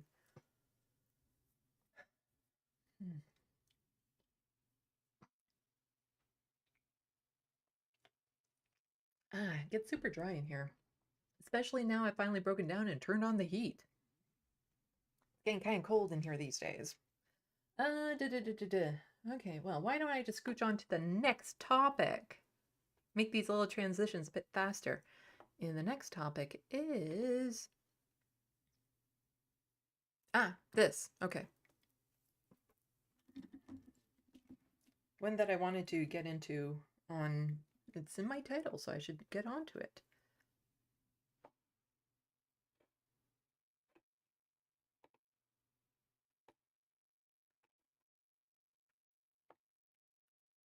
And media share. There we go. So this is from a tweet from Canada Health Watch, and it's talking about smoking. Smoke has long been considered a health hazard. There are even rules to protect people in public spaces. But what about when it invades your own home? CTV's Heather Butts looks into that. Living in their Toronto home, Tess Levitt and Peter Katz pictured a bright future here. This app tracks the historical data of our air quality inside. Until they started battling cigarette smoke, they say is seeping in from a neighboring unit. I literally get notifications and it literally says, time to leave your house. The smoke drifts so dense, the couple spent thousands of dollars on air purifiers and monitors to track the risks. I've had headaches just being in here. You can smell the smoke as much as if someone was just smoking beside you. According to the World Health Organization, there is no safe level of exposure to secondhand tobacco smoke, which kills around 1.3 million people prematurely every year. Ontario prohibits smoking in a car with someone under the age of 15 or within 9 meters of a patio or hospital entrance. There is some support for tenants or people living in condos, but little protection for homeowners who share a common wall. CTV News tried to speak with the person in the middle unit who said she doesn't smoke inside the home. Sorry, there's nothing going on here. It's not okay, you know. Katz and Levitt are now lobbying for Toronto to create a bylaw to help address the health of homeowners. The laws protect people can do what they want in their own homes, right? But when that then violates somebody else's rights, then I think that's where it's a problem. Pointing to other countries like Australia, where a tribunal in one community deems cigarette smoke drift from a neighboring unit a hazard and nuisance. The case was brought forward by Brenton Pittman and his wife. You're living in this environment that could shorten your life out of your own control. Should legislation be made? Most certainly. Health officials believe smoke spread is one of the remaining issues left in tobacco control. Canada was a leader at one point. We were the first country to ban smoking on airplanes to protect bystanders. But this area of secondhand smoke in dwellings remains a large gap across Canada. One this young couple hopes to address for their own health and safety and others. Heather Butts, CTV News. Yeah, so I wanted to show that one because I'm sensitive to this issue because I'm also sensitive to cigarette smoke. And it becomes one of those things. I labeled this as the fight of the freedoms, fight between freedoms. Should a person have the right to smoke in their own house? Yeah. Should a person have the right to live in a home that isn't being flooded with other people's cigarette smoke? Yes. So what do we do in these situations? Because, like, even in my building here, outside you're not supposed to be smoking within 25 feet of the entrance, which, you know, nobody really pays attention to begin with. And in the summer, when it's hot and I have my windows open, the cigarette smoke comes right in my bedroom, and it can cause me to cough and feel sick and stuff because I'm super sensitive to cigarette smoke. And smoking is one of those things where it does harm others. It's a habit. Like, I can understand, like, I drink way too much of Diet Coke. I understand that. And I accept that. I have yet to hearing anyone dying of secondhand Diet Coke. I feel like a person should be allowed to do whatever they want. If it's something that they need that soothes them, like the Diet Coke does for me, it helps keep me calm because the caffeine in there, that's how it works with people who are ADHD sometimes. So I don't think people, like, ideally I would like cigarettes to just be taken away because trying to get something past approval for sale these days that is so toxic and deadly to a person's life is just unheard of. Like, the fact that it causes so much cancer, not just in yourself, but in other people, and so many health hazards, and the fact that this is allowable to me is kind of, I have a hard time wrapping my head around. But I understand that some people are addicted to it, and, you know, it helps them feel better at times. And with the way the world is right now, we need every outlet we can get. So who is right in this situation? Because part of the problem is that the cost of housing is so extreme that you can't just move if you need to. Like, I can't just move the location of my apartment because of the smoking outside to a place where people are less likely to gather. Like, that's not even an option for me. So what do you do then in these situations? Do you ban people from smoking altogether, or, you know, allow people to move? Because it can be quite extreme for some people. There was a woman, there's news articles about her, and she had a sensitivity to chemicals and smoke and things of that sort. And it was so severe, it was debilitating and causing her life to be hell.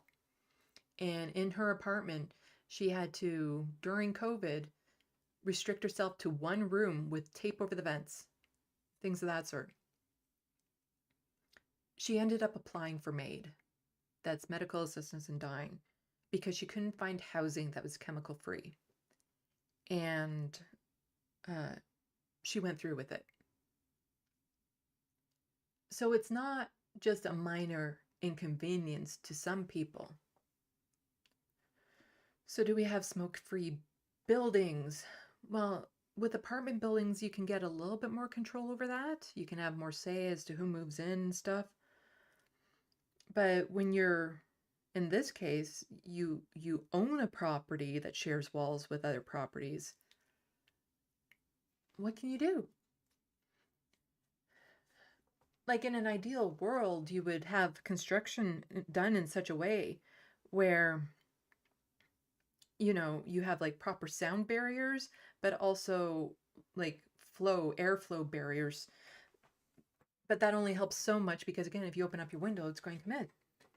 And this is one of those things where I call it like the battle of freedoms.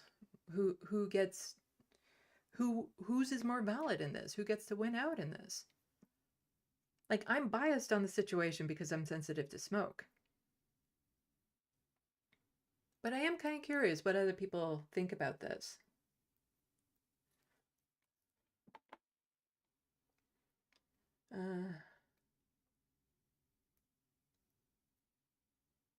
My dogs are goth. I quit years ago, but I love being around smokers. The smell soothes me. However, when it comes to your home, that's not okay. Dark Witch, the downside is I feel smoke intrusion would be as bad as heroin addicts saying that they need to break into your home because addiction. Looney Tunes 9000, smoking is nothing but an addiction. It killed many famous people like Walt Disney and Mel Blanc.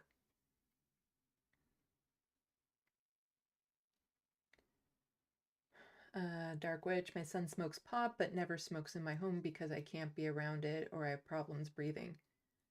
I can tolerate weed smoke far better than I can tolerate cigarette smoke. But even then, like, I don't want it. But then you run into other things, like I like to burn incense and scented candles. So am I allowed to do that? Or is it only if it interferes with the people, the other building? Like, it tends to be a lot more mild, I think, and it is more restricted within my place. But let's say I was living in a house apartment and the upstairs people could smell it every time I burned an incense, then should I be allowed to do that if it bugs them? Because I lived in one of those house apartments and I knew the super. She was supposed to be my friend. And when the basement apartment, I was on the main floor, she was on the top floor. And when the basement apartment became open, I asked her, could you please make sure you don't put a smoker below me? And she put a smoker below me. Because she smoked, but since she was on the top floor, it didn't filter down too much. But whenever this guy lit up under me, it might as well have been right in my living room. And like sometimes in my current apartment in the summer when I have my windows open, I can get woken up because of the cigarette smoke if I'm sleeping, because it's so bad. And the thing is that there's lots of areas where they could go to around these apartment buildings that are nowhere near the windows. But I'm also, again, I'm super sensitive. I can smell it from quite a distance away. Especially if the wind is blowing it in your window or something. But this reminds me of like other kind of clash of freedoms, because you have some people who might have, they run a business. I remember this story from Toronto. They ran, it's not a hair salon, it's specifically for men. Barbershop. They ran a barbershop. And a woman wanted to have her hair cut there, but they refused. And that became a big issue because she was accusing them of being sexist. But they were saying actually it's part of their religion that they don't serve the women. And there was also a case in the University of Toronto where an international student wanted to refuse working in a group of people that included women because of his religious beliefs. So who wins out on those ones? Again, I'm also kind of biased. You choose your religion, you don't choose your gender. Despite what people say, you don't choose your gender.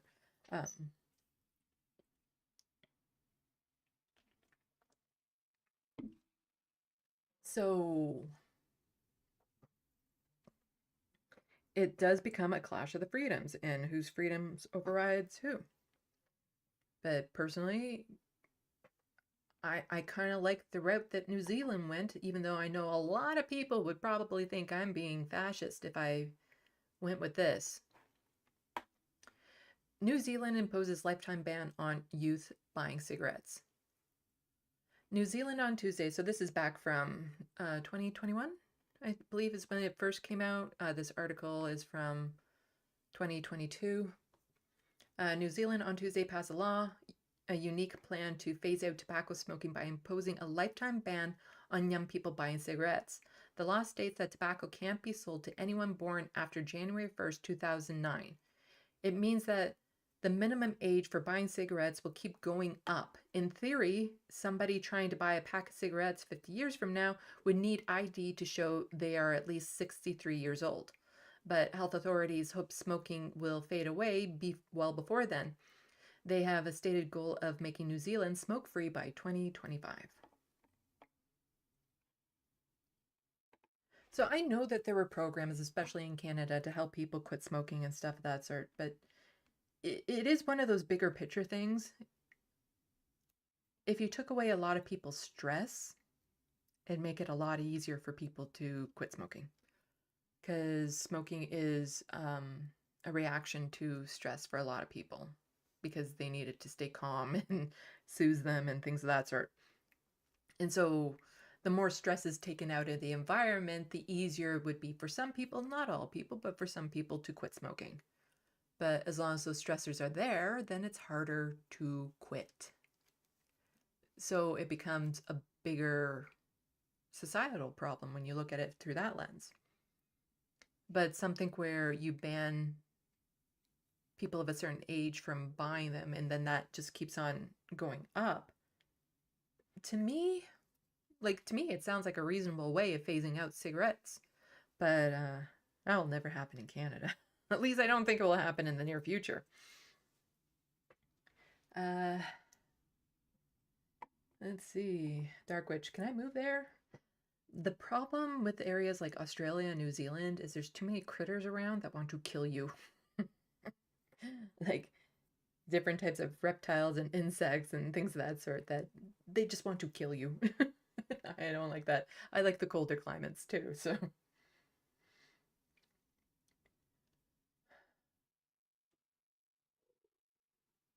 MIDI doctors, I would regulate a private life's a lot. I'm an authoritarian. You know, I always say I would be the best dictator for Canada. You know, there's lots of things that I would impose if I had the choice, which, you know, it's probably a good thing I won't be a dictator. Good and bad. I would oppose Star Trek Utopia. Autumn leaves. New Zealand also banned guns. They're actually a serious country, a rarity nowadays. Yeah. Like, it is very much smoking is a societal thing. Like, I was one of those kids where, you know, back in elementary school when they were teaching kids about smoking and how bad it was, they didn't go like, it's uncool route. They showed pictures of people's lungs and stuff. And I'm like, why would anyone want to do that? And I think Abernathy is chewing on the freaking cord.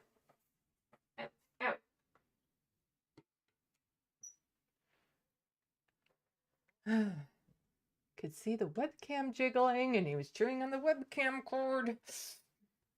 Can't do that because I can't just replace the cord. I'd have to replace the webcam. They're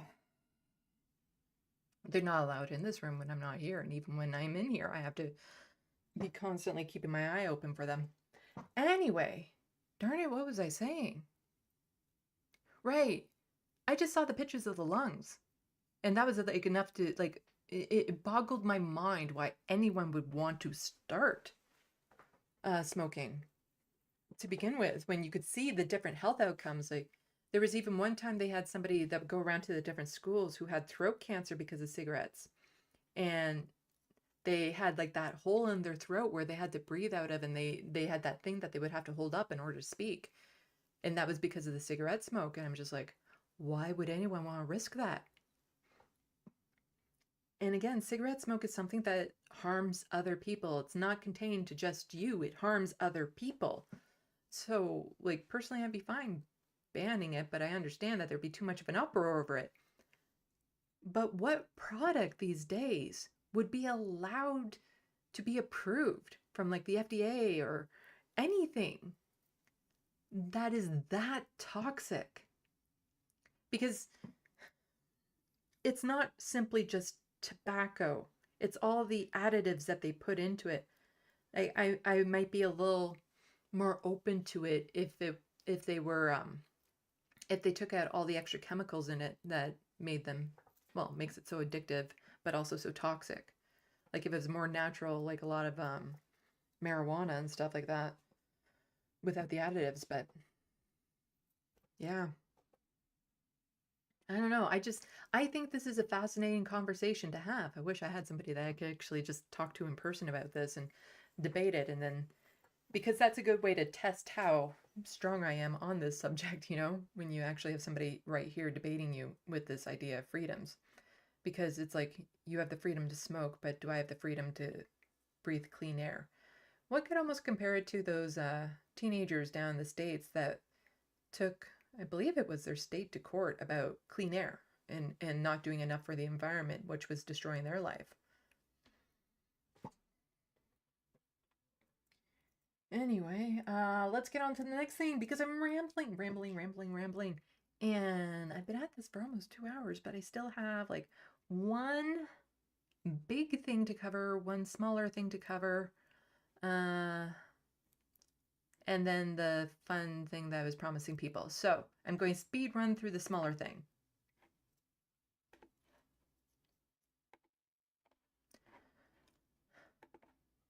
Crisis level. New report shows 1 in 10 Torontonians relying on food banks.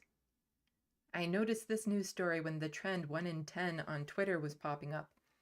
Advocates say Toronto's food insecurity has hit crisis levels as a news report shows 1 in 10 people in the city are relying on food banks. The annual Who's Hungry report reveals millions of visits to food banks in the city every year. It chronicles an ever-growing reliance on nonprofits to make ends meet. Food banks are at their breaking point. Ryan Noble of the North York Harvest Food Bank and Neil Hetherington from the Daily Bread Food Bank wrote together, "Food is a human right, yet governments are failing to ensure every person living in Canada can live a life of dignity." The new report, based on 79 participating food banks and 1,384 people using food banks who were surveyed, it recorded 2.5 million food bank visits between April 2022 and March 2023, an annual increase of over 50%. This article just goes towards a trend that I've been seeing all over Twitter. And well, you see it when you go to the grocery store, how outrageously expensive food has become. It's to the point now where food is a luxury for a lot of people, especially when it comes to healthy food. That is definitely a luxury. And it's outrageous that nobody is doing, and like the governments aren't doing anything about this. Like at most you have the federal and provincial government saying, you need to donate more to the food bank. Instead of, you know, maybe correcting the causes as to why so many people need to go to the food bank. Like there should be no need for food banks. And for Americans there, we don't have food stamps here. We have food banks. So you just get to go to a place, and depending on the restrictions of the food bank, you get a certain amount of food per week or per month. And that's all you get. And the food is low quality. If you have a glucose intolerance, vegetarian, the one where you can't eat dairy. What's that called? There's a word for it when you can't do dairy. Lactose intolerance, that's it. Any of those, then you're SOL, depending on what they have available to give you. If you need a low sodium diet, forget that. You know, if you're living in poverty and don't have access to a fridge or an oven, you just have a microwave, then you need food that is microwavable for the most part in small portions. And again, it's not an option for a lot of people. And the food prices just keep on going up. Galen Weston, who owns most of the grocery stores here in Canada, their profits just keep on going up and up and up. And it's been debunked time and time again. It's just not the cost of supplies and the supply chain that is causing this inflation. It is their choice to raise the prices. Like we have this here from the Beaverton. Loblaws credits record profits to raising prices on things humans need to live. Yeah, so the Beaverton is the Canadian version of the onion. I always have a problem saying the word onion for some reason. It sounds weird when I say it. I also don't like eating onions. I like the flavor, but I can't handle actually eating them. So if it's like a powder or something, I'm fine with that. A dip, onion dip, that's good. But onions, it's one of those autistic things. I can't actually handle eating. They're too crunchy, kind of like insects. Anyway, so we have this article here from BNN Bloomberg. Let's pause that. Loblaws Company and Metro Inc. posted a rise in profits during the third quarter of this year. Oh, so this article is from November 15th of this year. In RBC analysis was encouraged by the company's strong sales despite consumer sensitivity. Yeah, we're encouraged that people are still buying food despite the fact that they can't afford it. Loblaws posted record revenue at 18.3 billion, that's billion, and a 5% raise in revenue for the quarter, while profit climbed to 621 million from 556 million the year prior. Metro reported profits at 222 million compared to 168 million year over year, and a 14% raise in sales. This isn't sales like from people suddenly having more money and buying more groceries. It is, again, just they're raising prices of food. Both grocers demonstrated strength in the same-store sales that exceeded analysis expectations. So something I point out in another video I did, again, I'm plugging my own stuff here, is that a lot of these companies, these grocery store chains, they own the higher end grocery stores, but then they also own the value stores, the value marts, the no frills type stores. So what they do is they push people out of the market for the higher value grocery stores, knowing full well that those people will then turn to their lower value, higher margin stores. So they're in a no-lose situation. Loblaws reported a 4.5% rise in same-store sales compared to the 4% forecasted by RBC Capital Markets. Another quarter of solid results for 16-week Q3 reinforces Loblaws' strong positioning and favorable momentum, particularly against the backdrop of elevated food prices and cash-squeezed consumers.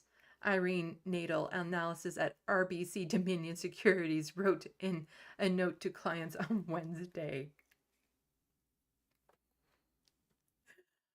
I just read that and I am blown away. And it's like, look at these good results we have from starving people still buying food. What? This is favorable. Like, this is great for the company. Like, we have some, especially considering that people are cash squeezed and stuff like that, but we're still making a great profit here. We're still making billions and millions and gazillion dollars, more than we could ever possibly need in our lifetime. But these people who are desperate to eat, they're still buying food for some reason. The analyst has a buy rating on the stock and a 12 months price target of some blah, blah, blah. I've linked to this article below. Feel free to read it. Although I know I say that to people, and I seriously doubt anyone ever actually goes down and clicks the articles. I have done that only because I've been stealing those articles for videos that I'm doing when I see like a Rational National or somebody cover them, because he's always very good at linking down below. So then I'm like, oh, that's a good article for me to cover in my video. It's just,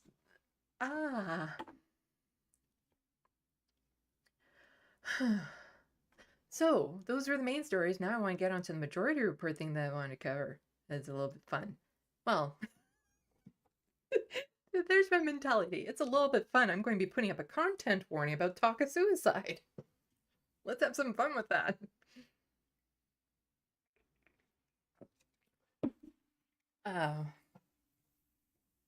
Yeah, but those were the main stories. There's, like I said, there's a bunch of other stories that I kind of have in the back burners to get to, but let me know if you guys are liking these live streams, and I might add a third one to the week so that I can cover more of what I want, because there is a lot in today in Canadian news.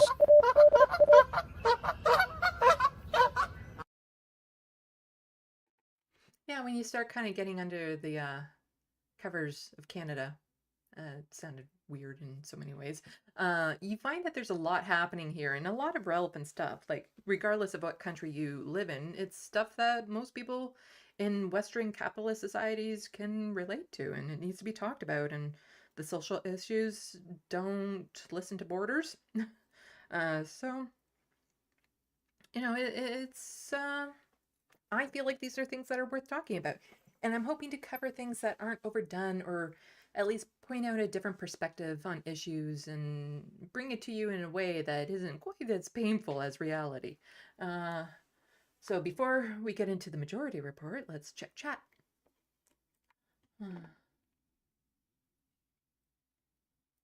FG, weren't the accusation of Galen using burner accounts to reply to people who were critical of Loblaw stores? He is such a puke. I'm not sure about that one. Wouldn't surprise me. Galen Weston is just the son of the corporation or something like that. Did these stupid ass commercials about it too, and just everything about him was like rich dweeb. Autumn Leaves, gotta go mod Matlek show. Thanks Sandy and Monty. Well, thank you Autumn Leaves for coming out. Oh yeah, at 7 o'clock. This is when the other shows start. I'll try to wrap up quickly. Also, a special treat for those of you who don't get your fill of Sam Cedar every day. That sounded weird. He's going to be on, let's see here. At 8 o'clock movie night extravaganza to talk about a movie. So if you haven't gotten your fill of Sam Cedar, you can go check that out later on. But we're about to talk about the majority report right now. Well, okay, it's not so much talking about the majority report, but something that they showed that I'm using for content. But before we get into that, there was just something else that, again, autistic brain, I don't understand human dynamics. And it really confused me. So last week, Emma announced that she was getting engaged. And in that same show, Sam said that he is not single. Yet all of the comments that came in, like a lot of them were congratulating Emma, but then there were the jokes, but not really jokes about her no longer being on the market and things of that sort. But to me, when somebody says that they're in a relationship, even if it's just beginning, and somebody says that they're engaged or married, they're equally unavailable. Like, I don't understand why somehow there's more legitimacy put behind like an engagement in marriage as opposed to somebody who's just in a relationship without that, you know, documentation.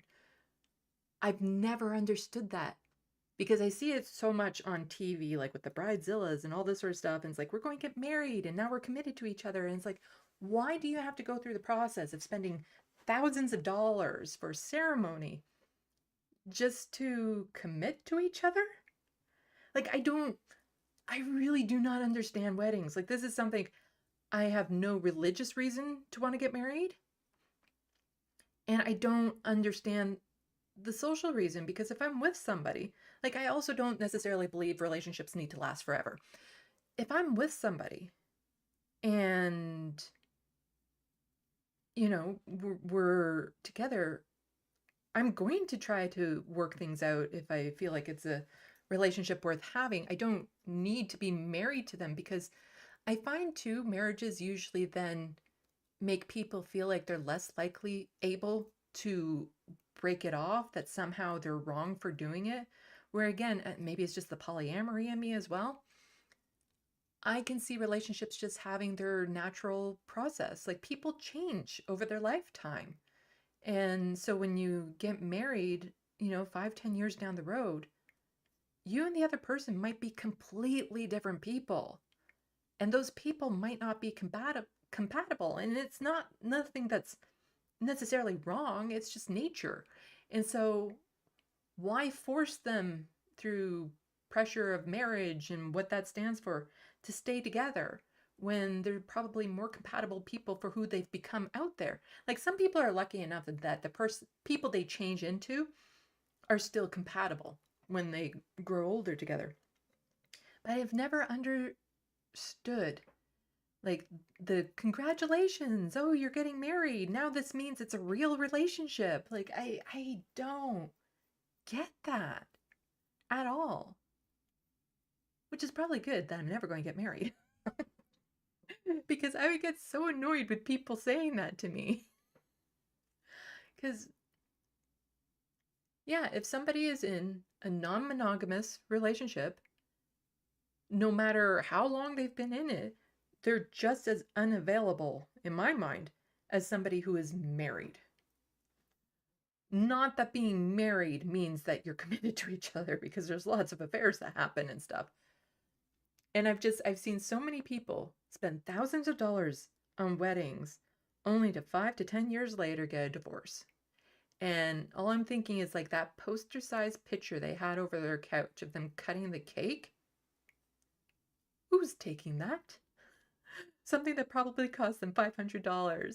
I just, you know, I have gone to a couple friends' weddings and I support them and you know, I want them to have a good time and all that sort of stuff. But there's so many aspects of it I don't understand. But I would also hate to be the center of attention in that way. Like, I'm fine being the center of attention. Hi. But for that, just seems weird to me. Am I like the only one like this? I don't know. What are other people? Because yeah, I don't get it. What do other people think about this?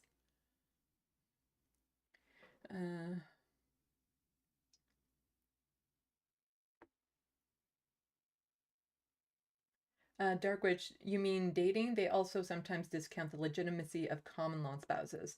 Yeah, both. Like in Canada, there is an actual legal definition of common law that is basically the equivalent of marriage. And so even though legally it's the equivalent, a lot of people still view that as being not the same. That somehow common law relationships are less than a marriage, even though legally in Canada they're the same. FG, oh, you committed to being in an exclusive relationship with another person, but do you have a shiny rock to prove it? Interesting thing about engagement rings, like diamonds in particular, I've listened to a podcast about it back when I was especially working at the head office of a retail company. It was all marketing. Like back in the 40s or something like that, the idea of an engagement ring and a diamond and stuff like that, it was just done by the diamond companies as marketing to make them more valuable. Because before then, it used to be when a man proposes, he bought a house type thing, like it's something more practical. But like all of it, the ceremony, I don't get it. I don't understand. I wear rings all the time. But like also for me, I wear costume jewelry. The thought of somebody spending like $1,000 on me for a ring that I would appreciate as much as like this ring here, which is like a little, it's like a tree stump with a little bird on it. I'd appreciate it just as much as that. I don't, and I like stones, like amethyst and emeralds and like all that sort of stuff. I have tons of those stones around. But that's the thing, you could get me an amethyst ring that I would appreciate just as much as a diamond ring. It's just, I don't get it. But just like, here, I'm showing the ring off, so now you know I'm not available, as opposed to actually getting to know a person and realizing, oh, you're in a monogamous relationship. Okay, then that means that we'll just be friends. Like, it's just, I don't get it. Because nobody was saying anything towards Sam. And I don't know, is that also like just a gender thing? Because they look at Emma like, oh no, you're off the market or something of that sort. And they were commenting more on her because she's a woman versus Sam saying that he's not single, and like nobody was commenting about that. When I know, whenever you read the chat, you know there's a lot of people thirsting after him. So it's, I don't get it. Is it a combination of gender and level of engagement? Literally, you know? Yeah, yeah, I would, if, like, the only reason why I would ever get married is a mercy marriage, as I call it. If an American needs an outlet, like if they need to get up here, I could see myself doing that type of a marriage. But a marriage for the sake of religion or just to show status in a relationship, because, like I said, if I'm in a relationship, I will try to make it work out. But I'm also not against letting it go if we're not longer compatible or we learn enough about each other to learn that we aren't compatible to begin with. And I don't see that as being a bad thing. Anyway, I don't know what other people think about that sort of stuff. Dark Witch, I don't have a diamond with my current spouse. I was given a moonstone and I love it. I do like moonstones. They're beautiful. I'd probably prefer that to a diamond. Like, it's just a clear sparkling thing. Like, you can get the Swarovski crystals or something like that that are super sparkly and shiny, and I like super sparkly and shiny.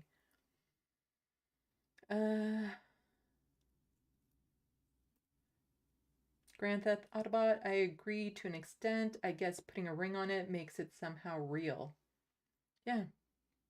No, to me, as soon as they say that they're in a relationship and they're monogamous, even if it's beginning, then it's like, no, then they give them the space to see if it's right for them. Like, one of the things about being polyamorous, and this isn't true for all people who are polyamorous, I know personally I have a strong sense of compersion, which means that you receive joy at other people having joy and happiness in their lives. It's the polar opposite of jealousy. So if I'm crushing on someone, but then they go and end up dating somebody else, if that other person is making them really happy, then I'm happy for them. Like, it's not that complicated for me. Like, even though it means that I don't get to have a relationship with this person, because who knows how it would turn out to begin with. If they're happy with who they're with, then I'm happy for them. So, yeah, it's just... But this idea of like, oh no, they're still available because they haven't been married? My dogs are goth, Sandy. I could see you doing it for a Scottish man or Irish man. If they needed Canadian citizenship, yeah, I'd probably take them over an American. Those accents, whew, they're sweet. The anti-corporatist, when Sam's son was on at the end of the summer, he talked a lot about Sam having a girlfriend, so people already knew. It was a weird, I remember that interaction. It was weird, and it was hard to tell if there were some inside jokes going on, just the way it was done and everything. So, and Sam was still very reluctant to just outright say he was in a relationship. And lots of people like to hold on to hope, I guess. The anti-corporatist, yeah, marriage is becoming more and more of an outdated concept, but the patriarchy is holding on to it by its fingertips. Yeah. Dark Witch, I prefer the pagan approach. It's called hand fasting. You agree to be committed to a relationship for a year and a day, and if at the end of it you're still happy, you can go another year and a day. Yeah, I know of hand fast. I've been to a hand fasting ceremony before, and they're very beautiful. Ceremonies in general, again, it's not something I'm... Like, all the ceremony involved with a wedding, like, you know, the certain thing to be clang on the cup, the first dance, the first this, and this, and everything, the way that it's laid out, and it has to be this way or else. And then the fights that go on between, like, in-laws, or the demanding of this is how a wedding should be, and all that sort of stuff, and all this angst and pressure and argument over what? You know? Like, again, if I had to do a mercy marriage for somebody, it's like, fine, we're just going to the courthouse and signing a certificate. Like, it's the idea of doing something fancy, like, oh, center me because I'm showing you who I'm banging tonight. It's just weird.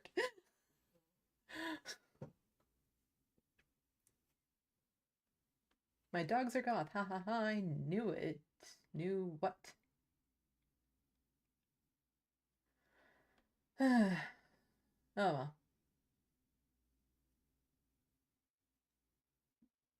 The anti-corporatist, I think for you, no. I profile left as like Sam or Vaush or Hassan, or B, LOL, putting out there who can be hurt to hurt you doesn't always seem like a good idea. Not quite following that.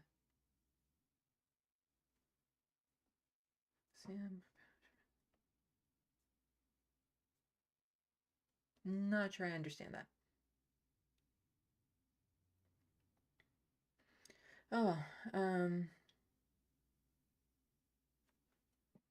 yeah, no, basically as soon as I was old enough to learn you didn't have to have kids and get married, I knew I didn't want that in my life. Anyway, let's get on to the actual thing that I was meaning to talk about with the Majority Report. So there was a segment on the other day that had Alex Jones in it. So let's go here, and I'll just pop that up there. We're not going to go over the full video. The full video is 11 minutes and a bit, but we get to the point about halfway through. I mean, open your third eye, everybody. It's about to get real metaphysical around When here. I think of somebody who's, you know, connected to the spiritual realm and grounds themselves regularly, I think of Alex Jones right off the top. What's really useful for getting in touch with the spiritual realm is when your career sort of flatlines because of sort of reputational damage and financial you have to damage. become an asset to, like, sort of, let's say, Cantor Fitzgerald Acquisition Corporation number 6, also known as a Rumble. Oh, I thought you were talking about Jones there, but yeah, but let's be clear. There is it is a measure of like just where you've come. Yeah. When we don't need to listen to this part of it. I want to get to the actual interview part. Interview, if that's what you want to call it, between Russell Brand and Alex Jones. you become like when you basically are. And with that said, I give you Russell Brand and Alex Jones. I feel like you have suffered a lot, and I feel that you have a lot of power in you. And I wonder how you align. Stop it. So can I just say, like, I would love for Sam to be talked to by Russell Brand in that exact same way. Yeah. You've suffered a lot. You have a lot of power in you. Yeah. It's about time somebody did. You have suffered a lot, and I feel that you have a lot of power in you. And I wonder how you align the necessity for surrender in order that we may convey a great, ever-present, omnipresent, omniscient wisdom accessible to all of us if we are clear, with your own rather robust individualism. I wonder if you ever feel fracture and crisis within yourself. I wonder if even under attack you've ever thought about ending your... This is like every hippie stereotype from the 60s when they're like high on every drug possible at the same time type conversation I have ever heard. Anyway. Your own life. I wonder if you've ever been concerned that you are mentally ill. I wonder if you've ever felt hopeless and desperate given the escalation of these crises and the way that you have been attacked. You know, God does things to me. I'll just say this. I'm not trying to brag. It's just you asked the question. I'll wake up at 3:35 in the morning or whenever it is. And God will say, the Spirit will say to me. Policy, can I just say one thing? Like, you know, we've had guests on this show, well, at least one I can think of, who I felt like after the interview, I'm like, that person is mentally and emotionally unstable. And you know, had I had that idea beforehand, I wouldn't have invited them on, because I just don't, it's obviously not healthy for them. And it's not like, what's the point of that? And I don't know if Russell Brand, in asking that question, is acknowledging, I think you're a little bit off, mentally off, as some way of like, sort of like, but you know what? why are you having him on? I'm going to say, yeah, Like, if you need where's guidance in this, you don't want to be hearing from Alex Jones and what's Russell Brand. what's the value though? Like, what is the value? Like, I mean, honestly, like, particularly if you are out there trying to sort of espouse political ideology and, being a truth teller, if you think this guy is emotionally unstable and is, potentially suicidal, like, what are we to learn from this? Like, what is it that you're doing here? Well, he's trying to essentially, I take it in a way that's almost congratulatory towards Jones. Like, the weight of the things that you have uncovered must be so heavy, and the response that you've gotten from the public is just so much to bear. Have you ever thought about taking your own life? Because, by the way, you have a $1 billion judgment against you, and that's not going away anytime soon. It's also, to perceive that as an attack.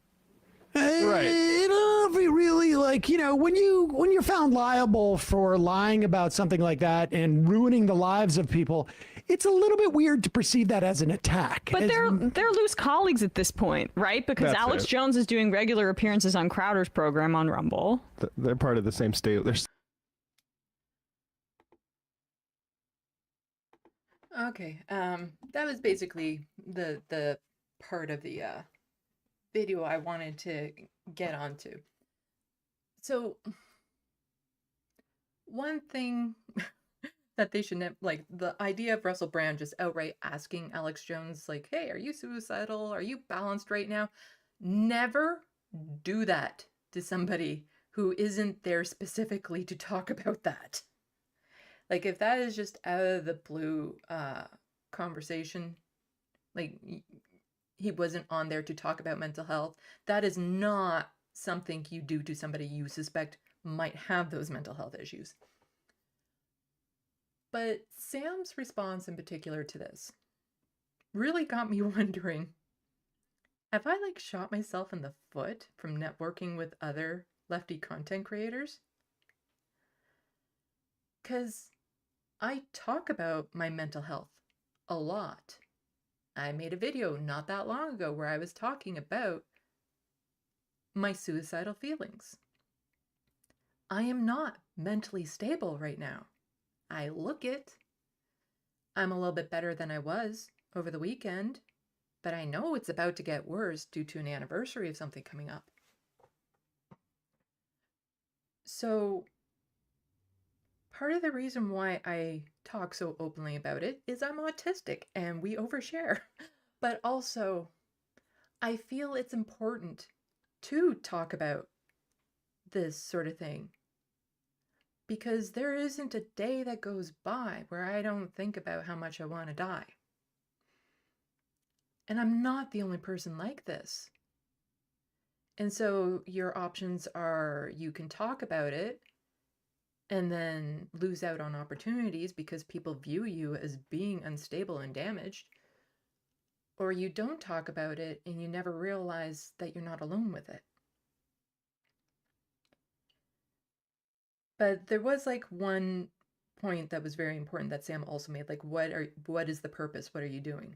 So again, if you're on there specifically to talk about mental health issues, then so be it. But if somebody is unstable and they're on there for the wrong reasons, which they can be, then it can be dangerous for that person afterwards if they don't get the reaction they were hoping they wanted or were expecting, or somehow needing to feel validated within. And if they get something that's the polar opposite of that, then it could be very bad for them.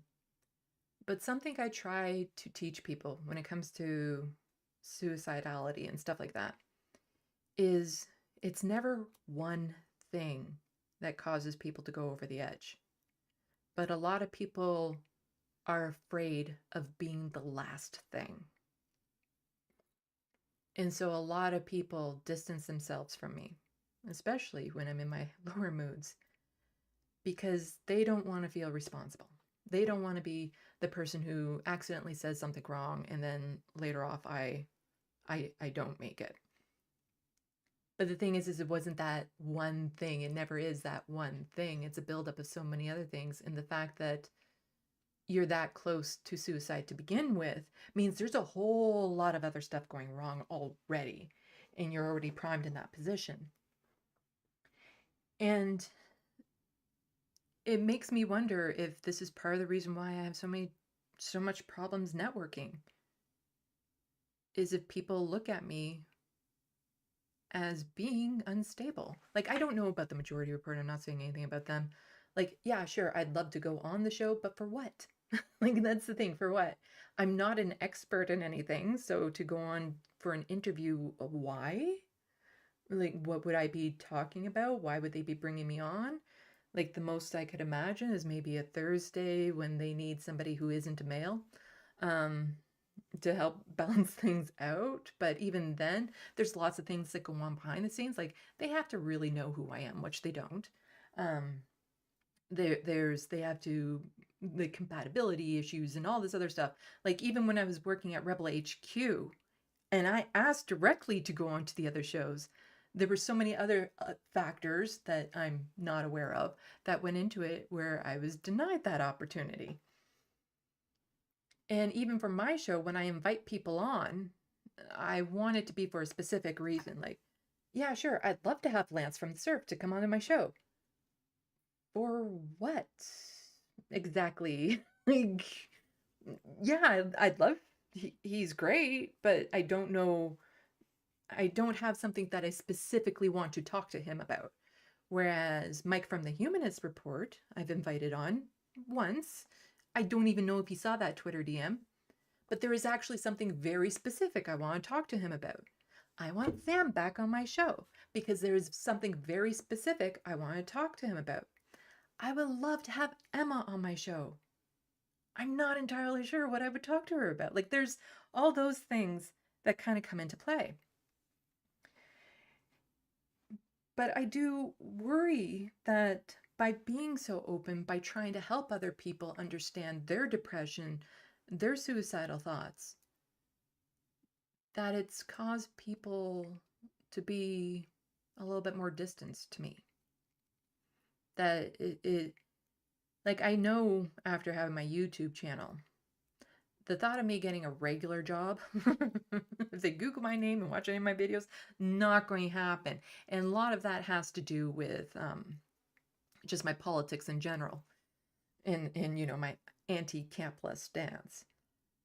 But like, at my last the last stable job that I had, my best friend was my boss at the time. That's part of the reason why I got the job, was I was referred by him. He didn't know at the time he was about to be my boss, though. So that threw us through a loop.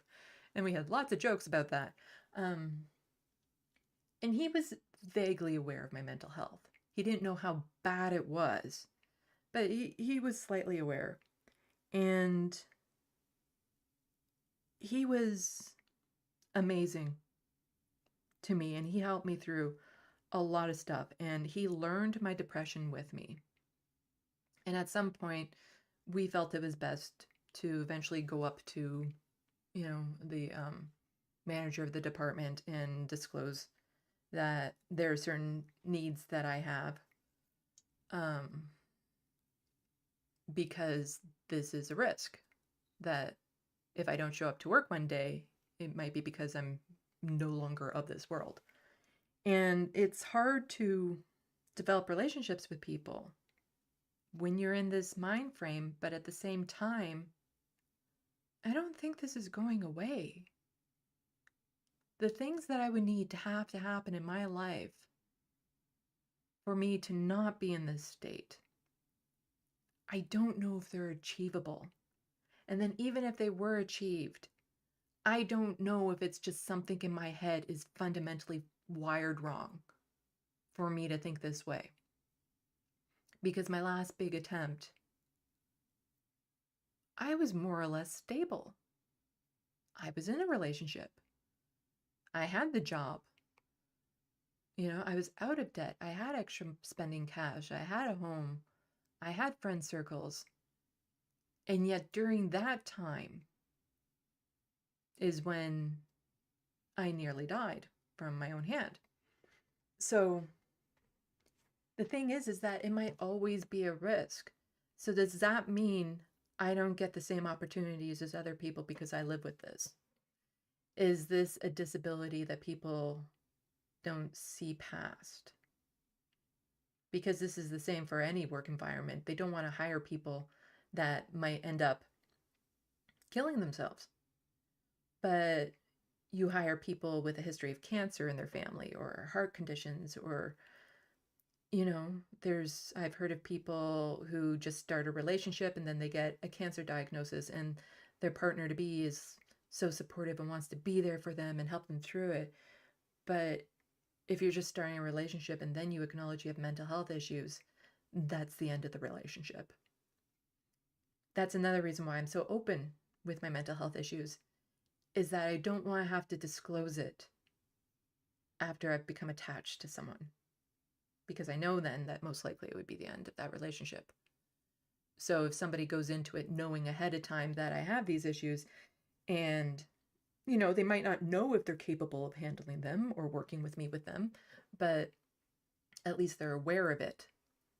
Because the first time I went into the hospital in my early 20s, because that I don't call a suicide attempt, I call that one a cry for help, because I categorize them differently for some reason, even though to outside eyes they're all the same thing. But I lost all my friends at that point, friends that I had had for over a decade, because I had hid my depression so well, none of them knew. And so when the moment came that I got pushed over the edge, to them, it does seem like it came out of nowhere and that it happened over nothing. But to me, I just didn't know how to tell people how bad it was. Because I also saw how my friends treated other friends with mental health issues. I had a friend who was anorexic in high school. She had to go into a special program and stuff, and I was the only one of her friends that would go and visit her every weekend in the hospital that she was in. It wasn't like a hospital. It was a treatment center for people with eating disorders. And then I would go back with that circle of friends, and then they would say, oh, she's just looking for attention and all that sort of stuff. Like, I don't get it. She's so skinny already. Why is this such an issue? Or it's like, if she's fat, then what does that make me? And all that sort of stuff. And so I would hear people talk about it, but they didn't realize that at that time, in my own head, I was occasionally writing notes to my friends to leave them for after I died.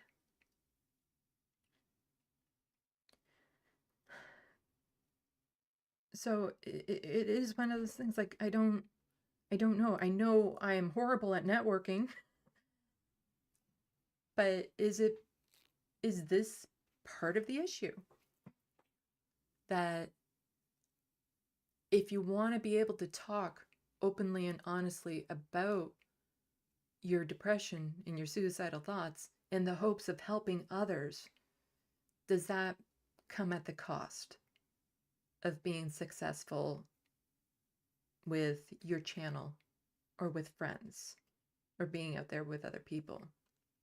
And how many more people need to go out there and talk openly about this before it's understood and accepted? Because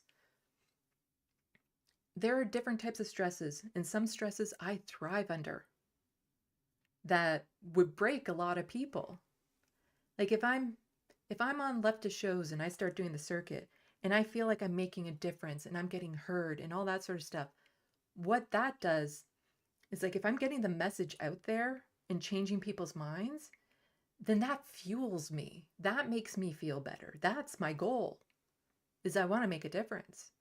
Like, I'm not on here to be the center of attention. I don't want people to have to go through the same things I did. And for that, a lot of change needs to happen. So, like, and again, like I said, I have no idea about the majority report. Like, yes, I constantly joke,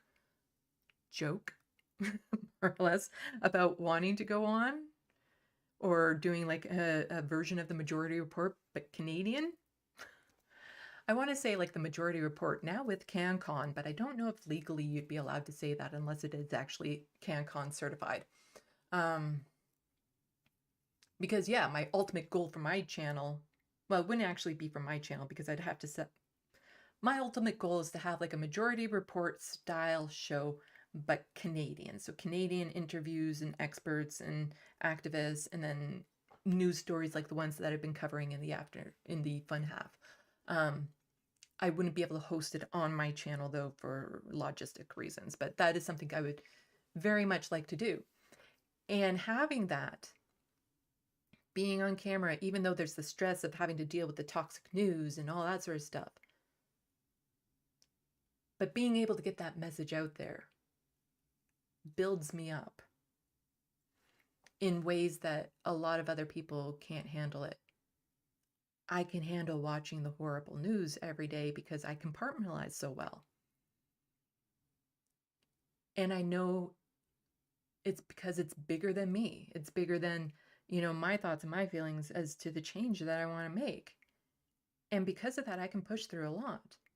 At the same times, I can be very unstable for other outlying issues that has nothing to do with being in front of camera. And I'm very good at faking it, of having stage energy, as they call it, of pretending I'm okay when I'm not, because I've had a lifetime of practice. And so where do you go from here?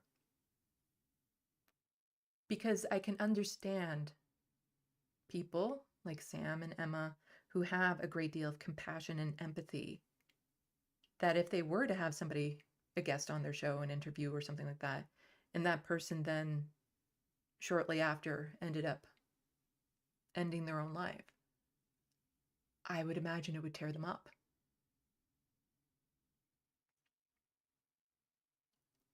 And I know other people who are afraid of that with me. I know people who have lost others to suicide. And they don't want to say anything to me, like they've mentioned that they lost somebody to suicide and that it really upsets them. But then there's that bit of awkwardness, because there's the risk that I might put them through that as well. And it's hard for me to explain because it's not something that I'm necessarily in control of in the moment. I think I'm doing everyone a favor.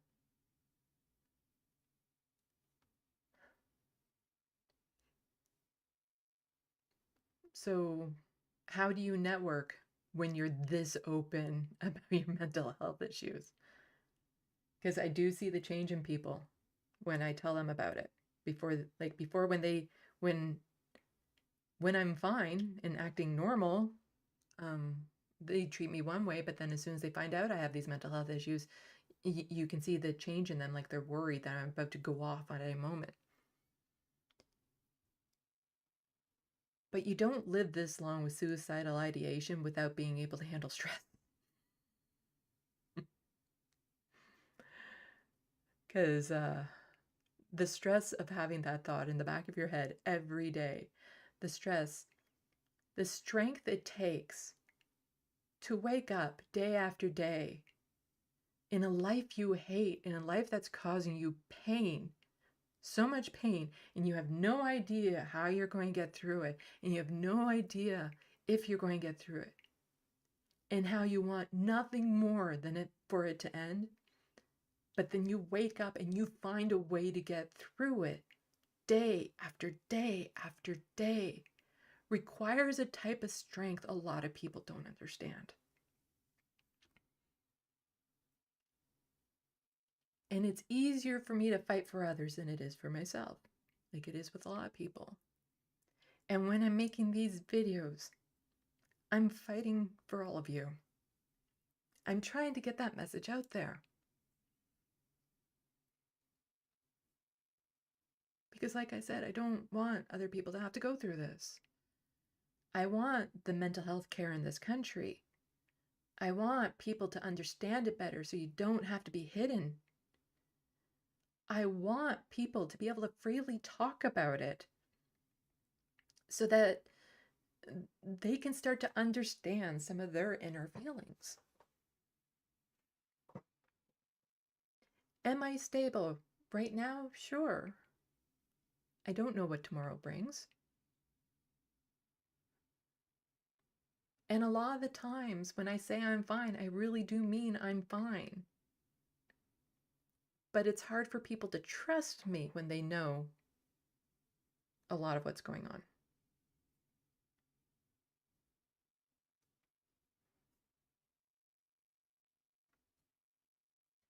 So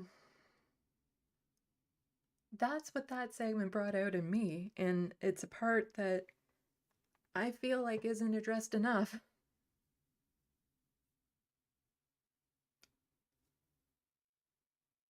I don't know if I'm going to get through my current hurdle, but I also don't worry about it every day. And I don't want other people to have to worry about it every day. If there's one thing this ideation has taught me, it's to live in the moment, to take the opportunities and the chances when they're presented to me, because my options are to not try anything and know eventually I'm going to wear down and end my own life, or to be bold and try things, knowing one of those things might push me off the edge, but another one of those things could be the thing that helps me get through this. Because why not give it a try? What's the worst that will happen?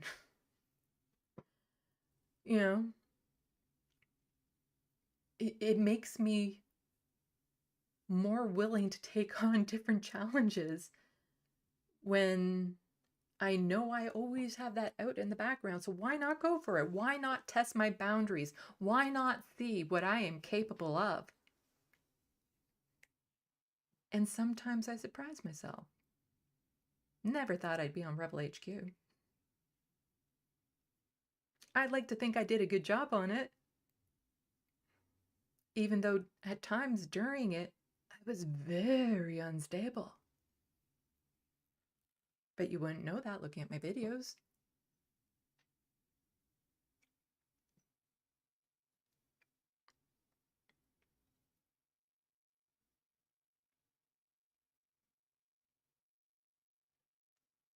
People are capable of having friendships, relationships with people with other types of illnesses, yet there's still just so much stigma attached to mental health. But in order to have a relationship with me, it just means there has to be a lot more communication. I'm fully able to tell people what my triggers are, what's the best way to talk to me. If I have a meltdown and I go nonverbal, these are the things that I need.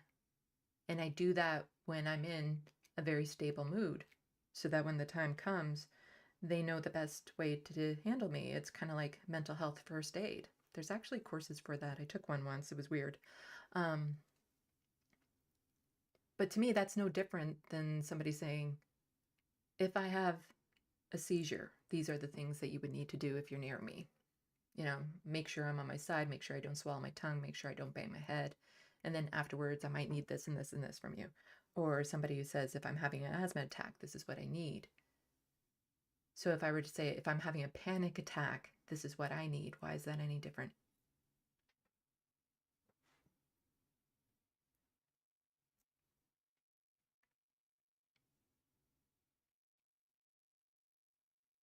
But I hope this helps other people understand it better. And maybe someday I will be on the Majority Report. You never know. They are constantly being harassed for more Canadian contents. Like, just, you know, give your audience what they want, for crying out loud. I'll even wear my Majority Report toque.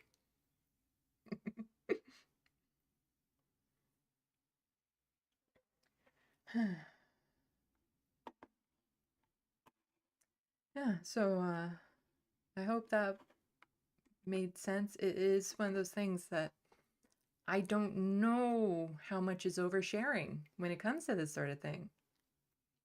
I do tend to overshare as somebody who's autistic, and I've learned the hard way that sometimes it's really not appropriate, some of the things I say. And I do know that at times I've made people feel uncomfortable with talking too much about certain issues. And part of the reason why they're uncomfortable is sometimes how comfortable I am with talking about it. It's like if I'm talking about it, I should be like, oh, you must condemn Hamas before you say anything else about what's happening over in Israel and Gaza. Just like you must do something about, stating with your mental health, I'm stable right now and this and that and everything and blah, blah, blah, before I can even start to address the topic. But I don't want to be treating these like counseling sessions either, I'm not paying you guys enough for it. But I just hope this helps others. I hope it helps people to understand what it's going through, because it's happening to a lot more people than you think. They're just not saying anything. But a lot more people struggle with this type of, underlying baseline suicidal thinking.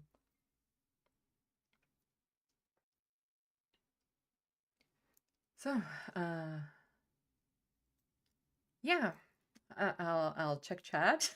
Yes, I'm daring enough to check chat after that.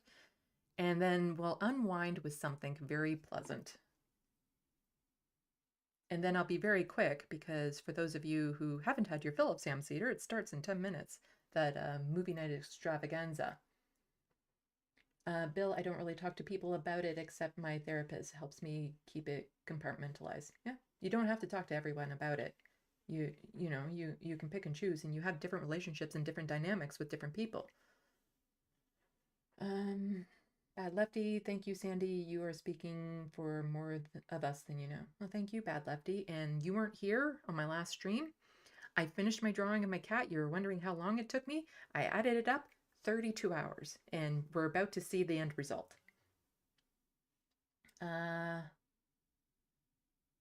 Morbius Dragon, I noticed years ago that people didn't like being around me after they found out about my mental health problems, but I don't freak out. I hide when I have an episode. Yeah, I've hidden episodes a lot, which is then why it always seems like it comes out of the blue to other people. It just means that we're not comfortable enough telling you at a time.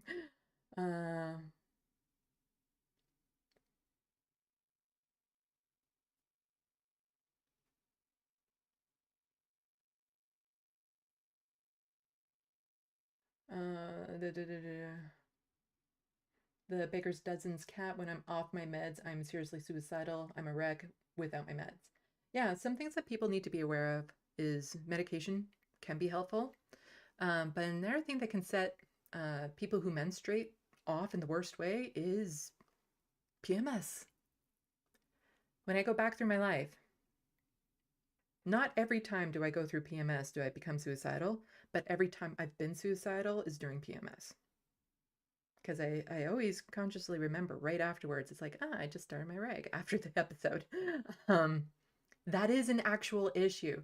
And it's good for people to know, because then if they're having like just completely irrational thoughts and ideas of self-harm and stuff like that, if you then figure out, oh, wait I'm about to start my period, then knowing that it's just this temporary thing and what's most likely causing it is enough to make them relax to actually get through it and push through the next few days. I've been through that a lot, where I'm like, why am I so crazy right now? Check the calendar. Oh, okay. And like literally as soon as I start to bleed, I can feel the pressure go away. TMI. Am I oversharing? Am I autistic like that? But it's a good thing to know for people who menstruate. And it's something I had to talk to my boss about, because it's like, yeah, if there's this event happening on this day that might cause me to be a little bit more sensitive, and I might be menstruating or PMSing at that time, we have to be extra cautious. The Baker Dozen's cat again. I have lost friends when I've told them about my mental health problems. Yeah, me too. Donald James X, sometimes I think I should be more depressed than I am. I don't know. Yeah, there's some incidences and things that go on where I feel like I should be taking this worse than I am. But again, it's just this weird dynamic of what's been built up in my past and how I compartmentalize that I can handle certain things that a lot of people can't. But then there's things that I can't handle that the vast majority of people can. So it's, yeah.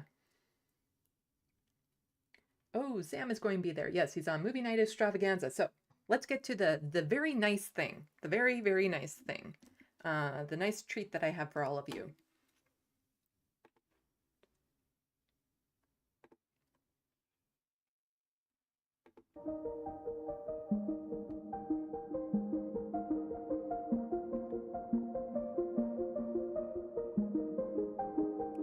It didn't work out exactly the way I wanted with the photography. I didn't set it up quite as well as I had hoped, but I think it still turned out really nice. But this is me just taking images set up on the easel and blending them together in my video editing program.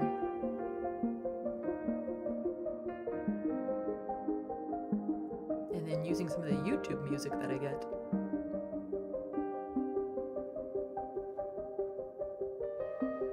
And yeah, I added it up. It took 32 hours. This drawing is approximately 14 inches by 18 inches, so it's a very large drawing. And there's about 26 images that, no, 28 images that make this blended together.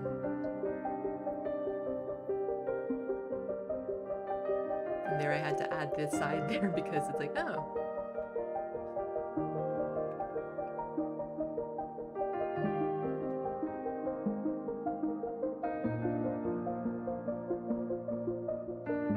Now, it wasn't intentional that this live footage mirrored exactly where the picture was, but I think it worked well. It's one of those happy accidents.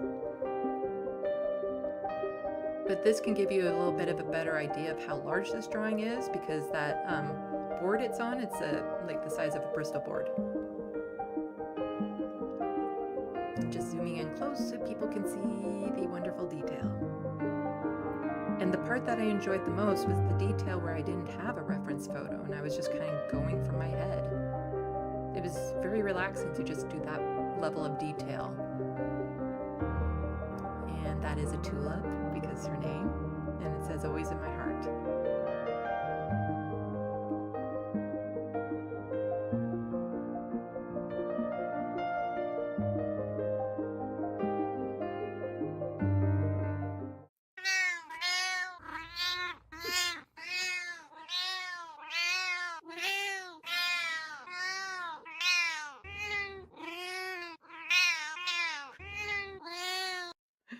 And those are her cries. She was a very vocal kitty. A very precious kitty. Yeah, I thought I'd share all that with you guys. So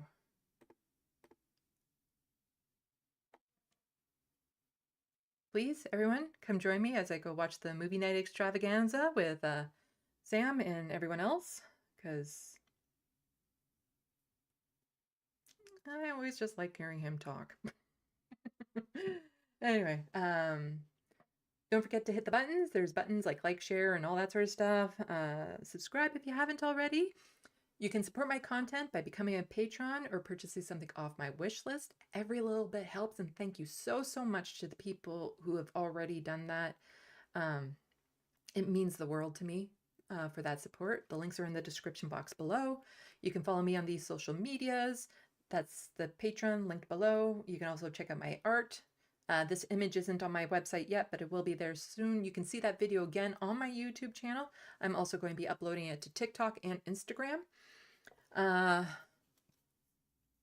If you can, and you have a little extra money and just want to do like a one-off thing, I have a PayPal link below, or you can do an e-transfer. All money I received through that means will go towards covering the cost of a portrait for somebody who's living with poverty. So as soon as I get enough money that covers the one portrait, I'll put out a call and randomly pick somebody living with poverty to receive a portrait at no cost to them.